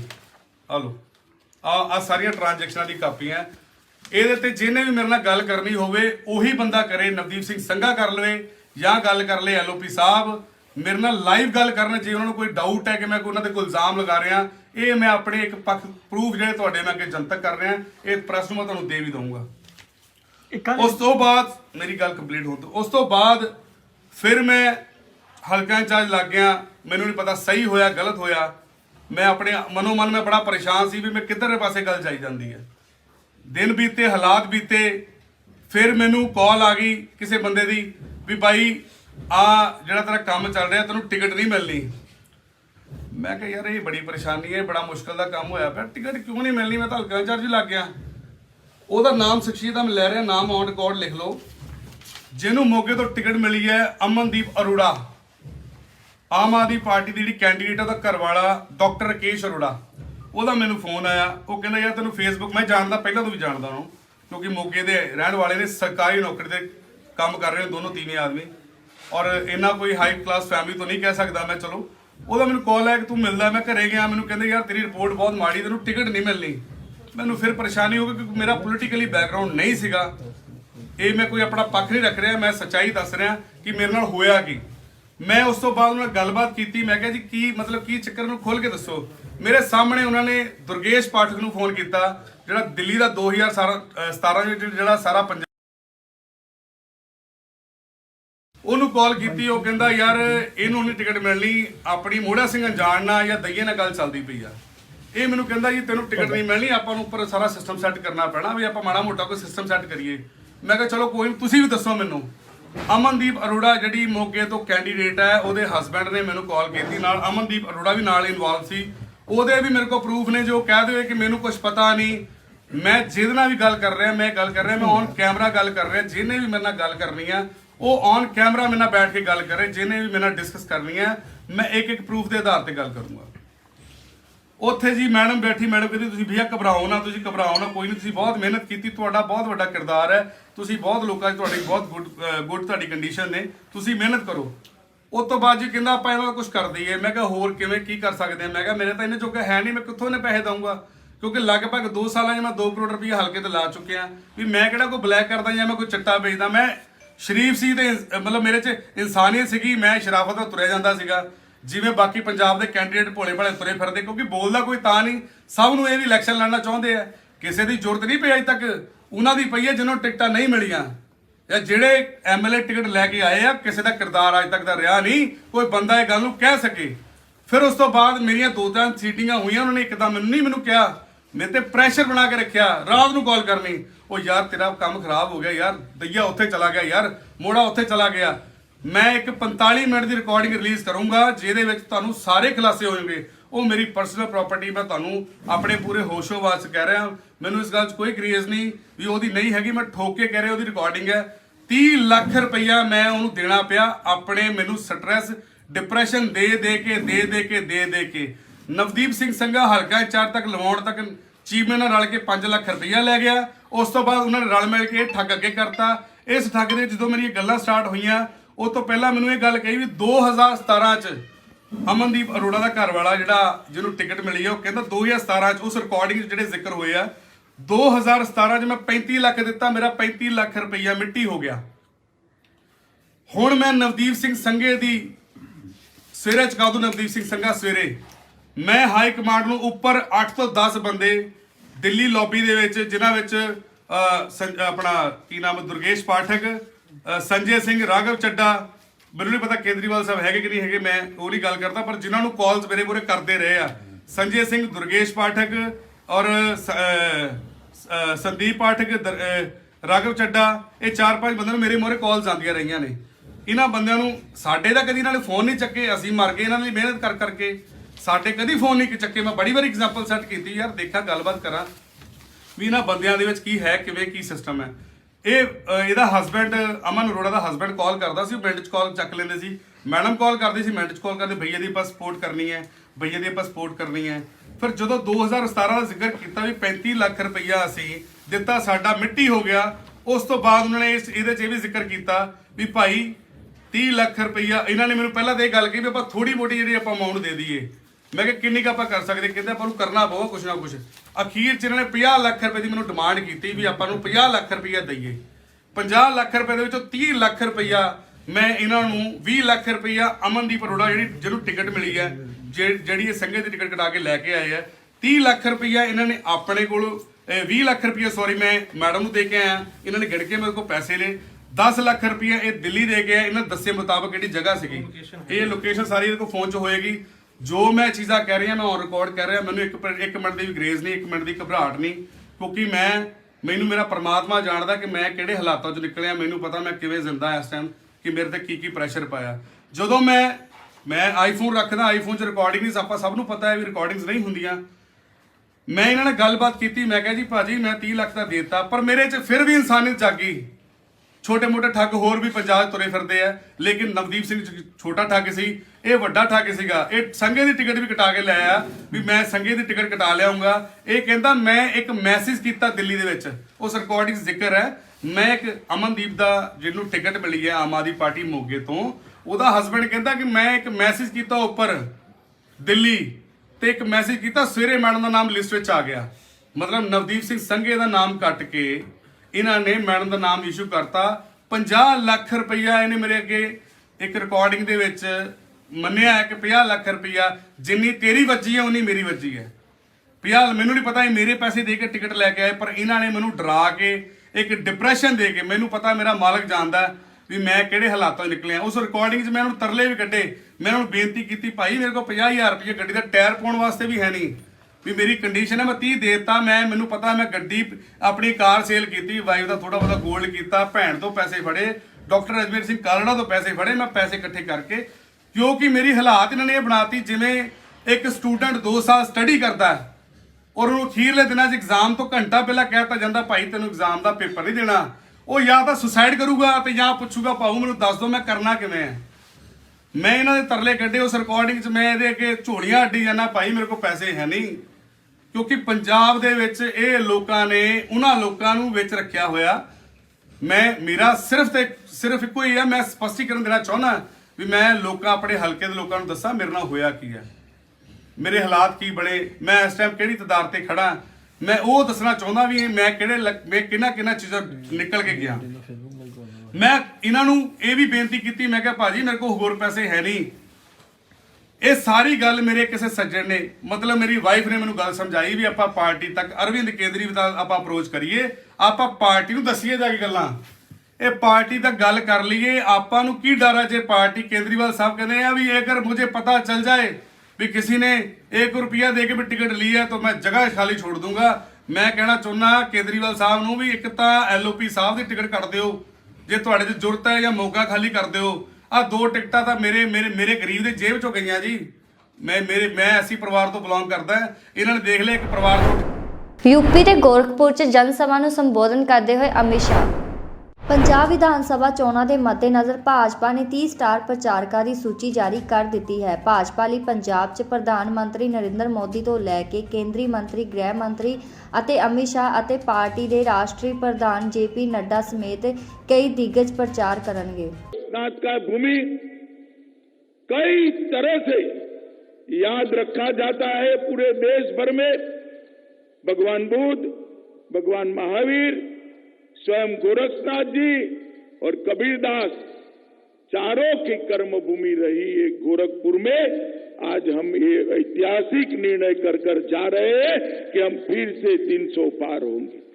मित्रों, आज मैं यहां आया हूं तब मुझे 2013 भी याद आता है। 2013 में मुझे जब भाजपा का प्रभारी बनाया गया, तब देश भर के और विशेषकर दिल्ली के पत्रकार कहते थे, आपको किस जगह पे भेज रहे हैं जहां भाजपा शायद इस चुनाव में डबल डिजिट में भी नहीं पहुंच पाएगी। खैर, मोदी जी के नेतृत्व का चमत्कार देखिए, ईश्वर की कृपा देखिए। उत्तर प्रदेश जहां डबल डिजिट की बात करते थे, विपक्ष डबल डिजिट में नहीं पहुंचा, हमने 73 सीटों को प्राप्त। विधानसभा चुनाव में भी जब हम कहते थे, भाजपा के कार्यकर्ता घर घर जाकर कहते थे कि हम 300 पार करेंगे, हमारा मखौल उड़ाया जाता। यही उत्तर प्रदेश की महान जनता ने विधानसभा के चुनाव में भी मोदी जी के नेतृत्व में 300 पार करने के लिए हमें मैंडेट दिया। फिर योगी आदित्यनाथ जी को पार्टी ने मुख्यमंत्री बनाया। 19 का चुनाव हुआ। 2 साल तक योगी जी ने यहां पर सुशासन की नींव डालने का काम करा था। उसको देखते हुए सारे विपक्षी दल इकट्ठा हुए और एक महागठबंधन बनाया। मैंने भुवनेश्वर कार्यकारिणी में कहा था, जो बचे कुचे हैं वो भी इकट्ठा हो जाओ, कर लो 2-2 हाथ, हम फिर से एक बार 2/3 से ज्यादा बहुमत के साथ सरकार बनाएंगे। और मित्रों, मोदी जी के नेतृत्व में फिर से 65 सीटें आई। और फिर मोदी जी की उत्तर प्रदेश के प्रति जो अनुराग है और योगी जी की जो कर्मठता है, इसका एक सुभग सुमेल हुआ। जो उत्तर प्रदेश और विशेषकर पूर्वांचल और पश्चिमी उत्तर प्रदेश जो माफियाओं के लिए जाना जाता था, आज मैं भारतीय जनता पार्टी के कार्यकर्ता के नाते, देश के गृह मंत्री के नाते गर्व से कहता हूं, योगी आदित्यनाथ ने उत्तर प्रदेश को माफियाओं से मुक्त कराने का काम किया।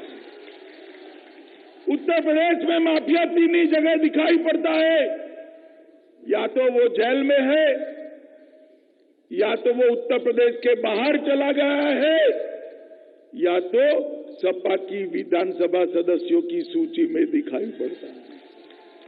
उत्तर प्रदेश के अंदर से हर जनपद में एक माफिया बनाया था, वो राज करते थे। उत्तर प्रदेश की पुलिस माफियाओं से डरती थी।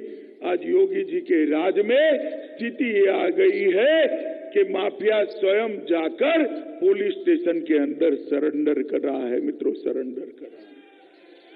और मैं मानता हूं कि बहुत बड़ा योगदान है भारतीय जनता पार्टी का और योगी आदित्यनाथ की बहुत बड़ी सफलता है उत्तर प्रदेश के मुख्यमंत्री के नाते कि 25 सालों के बाद उत्तर प्रदेश में उन्होंने कानून का राज प्रस्थापित करने का काम किया। मित्रों, मोदी जी भी उत्तर प्रदेश से ही सांसद बनकर गए और मोदी जी हमेशा कहते हैं, जब तक उत्तर प्रदेश का विकास नहीं होता, क्योंकि उत्तर प्रदेश हमारा 22 करोड़ से ज्यादा आबादी वाला देश का सबसे बड़ा सूबा है, जब तक उत्तर प्रदेश का विकास नहीं होता, देश का विकास असंभव है। और मोदी जी हमेशा गरीब, पिछड़े, दलित, आदिवासी इसके उत्थान के लिए लगे रहे। मोदी जी ने ढेर सारी योजनाएं प्रधानमंत्री बनने के बाद पूरे देश के अंदर भेजी। हर गरीब के लिए घर बनाने की योजना भेजी, हर गरीब महिला को गैस का सिलेंडर देने की बात करी, हर गरीब के घर में बिजली पहुंचाने की बात की, हर गरीब को 5 लाख तक का सारा स्वास्थ्य का खर्चा फ्री ऑफ कॉस्ट हो जाए, ऐसी प्रधानमंत्री आयुष्मान भारत योजना लाए। हर गरीब के घर में शुद्ध पीने का पानी पहुंचे, इस प्रकार की योजना लेकर आए। इसके साथ साथ हर गरीब को, हर व्यक्ति को, हर नागरिक को मुफ्त कोरोना का टीका लगाने का काम भी नरेंद्र मोदी जी। मित्रों, मैं तो देश भर की सरकारों के कामकाज देखता हूं। ढेर सारी योजनाएं मोदी जी ने गरीब के लिए, पिछड़े के लिए, दलित के लिए, आदिवासी के लिए भेजी, मगर इसका इम्प्लीमेंटेशन नहीं होता। मोदी जी ने जो 73 योजनाएं भेजी है, वो सबके सब में उत्तर प्रदेश 1 से 5 के अंदर आता है और 45 में नंबर 1 है, नंबर 1 है। गैस भेजा, 1,73,00,000 महिलाओं के घर में गैस पहुंचाने का काम किया। उनको घर देने की योजना लाए, 82 लाख लोगों के घर में घर देने का काम योगी आदित्यनाथ की सरकार ने किया। मोदी जी ने बिजली की योजना बनाई, 1,82,00,000 लोगों के घर में बिजली पहुंचाने का काम भारतीय जनता पार्टी की योगी सरकार ने किया। मोदी जी ने मुफ्त वैक्सीनेशन भेजा। आज देश में सर्वाधिक वैक्सीन लगाने वाला कोई एक राज्य है तो अपना उत्तर प्रदेश। और इसके साथ साथ मोदी जी ने गरीबों के लिए एक योजना लाए, क्योंकि कोरोना का सबसे बड़ा असर अगर किसी पे होता था तो हर रोज कमाकर हर रोज खाने वाले गरीबों पर होता था। उन्होंने हर गरीब घर में प्रति माह 5 किलो अनाज 2 साल तक भेजने का निर्णय किया। योगी जी ने इसमें दलहन को भी ऐड किया, तेल भी डाल दिया, नमक भी डाला, और ये सारी योजना 2 साल तक 15 करोड़ गरीबों को घर में मुफ्त खाने का सामान पहुंचाने का काम मोदी जी और योगी जी ने किया है। मित्रों, आज विपक्ष के पास कोई मुद्दा नहीं। उनको तो लगता है अच्छा ही हुआ है, ये कोरोना के कारण सभाएं सीमित हो गई है, लोगों के बीच में जाना नहीं पड़ रहा है। मगर मैं उनको कहना चाहता हूं, भैया जो अपप्रचार करना हो वो कर लो।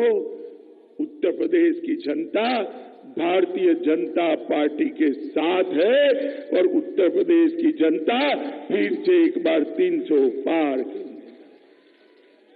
मैं आज उत्तर प्रदेश की जनता को कहने आया कि आजम खान, अतीक अहमद, मुख्तार अंसारी, ये सारे भारतीय जनता पार्टी के शासन में, योगी जी के शासन में जेल की सलाखों के पीछे कोई संभावना नहीं है।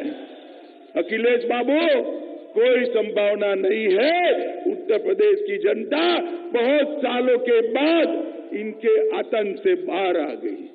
मित्रों, पर्चा डालने का मुहूर्त है। मैं ज्यादा कहना नहीं चाहता। मैं आज गोरखपुर आया हूं। इसी शहर को गोरखनाथ मंदिर के 3 पीढ़ी ने सलामती देने का भी काम किया है और संवारने का भी काम किया है। मेरा योगी जी के गुरु महंत अवैधनाथ जी से निकट का संबंध रहा। मुझे मालूम है अवैधनाथ जी ने सबको साथ लेकर किस प्रकार से समग्र समाज को एकत्रित किया जा सकता है, उसका देश के सामने बहुत बड़ा उदाहरण दिया है। और योगी जी भी यहां से 5 बार सांसद रहे हैं, 5 साल मुख्यमंत्री रहे हैं। मैं एयरपोर्ट से गोरखपुर आया, पहले भी कई बार आया हूं, अभी भी आया हूं। हर बार गोरखपुर का सौंदर्य और जवानी दोनों बढ़ती जाती है और अच्छा दिखता है।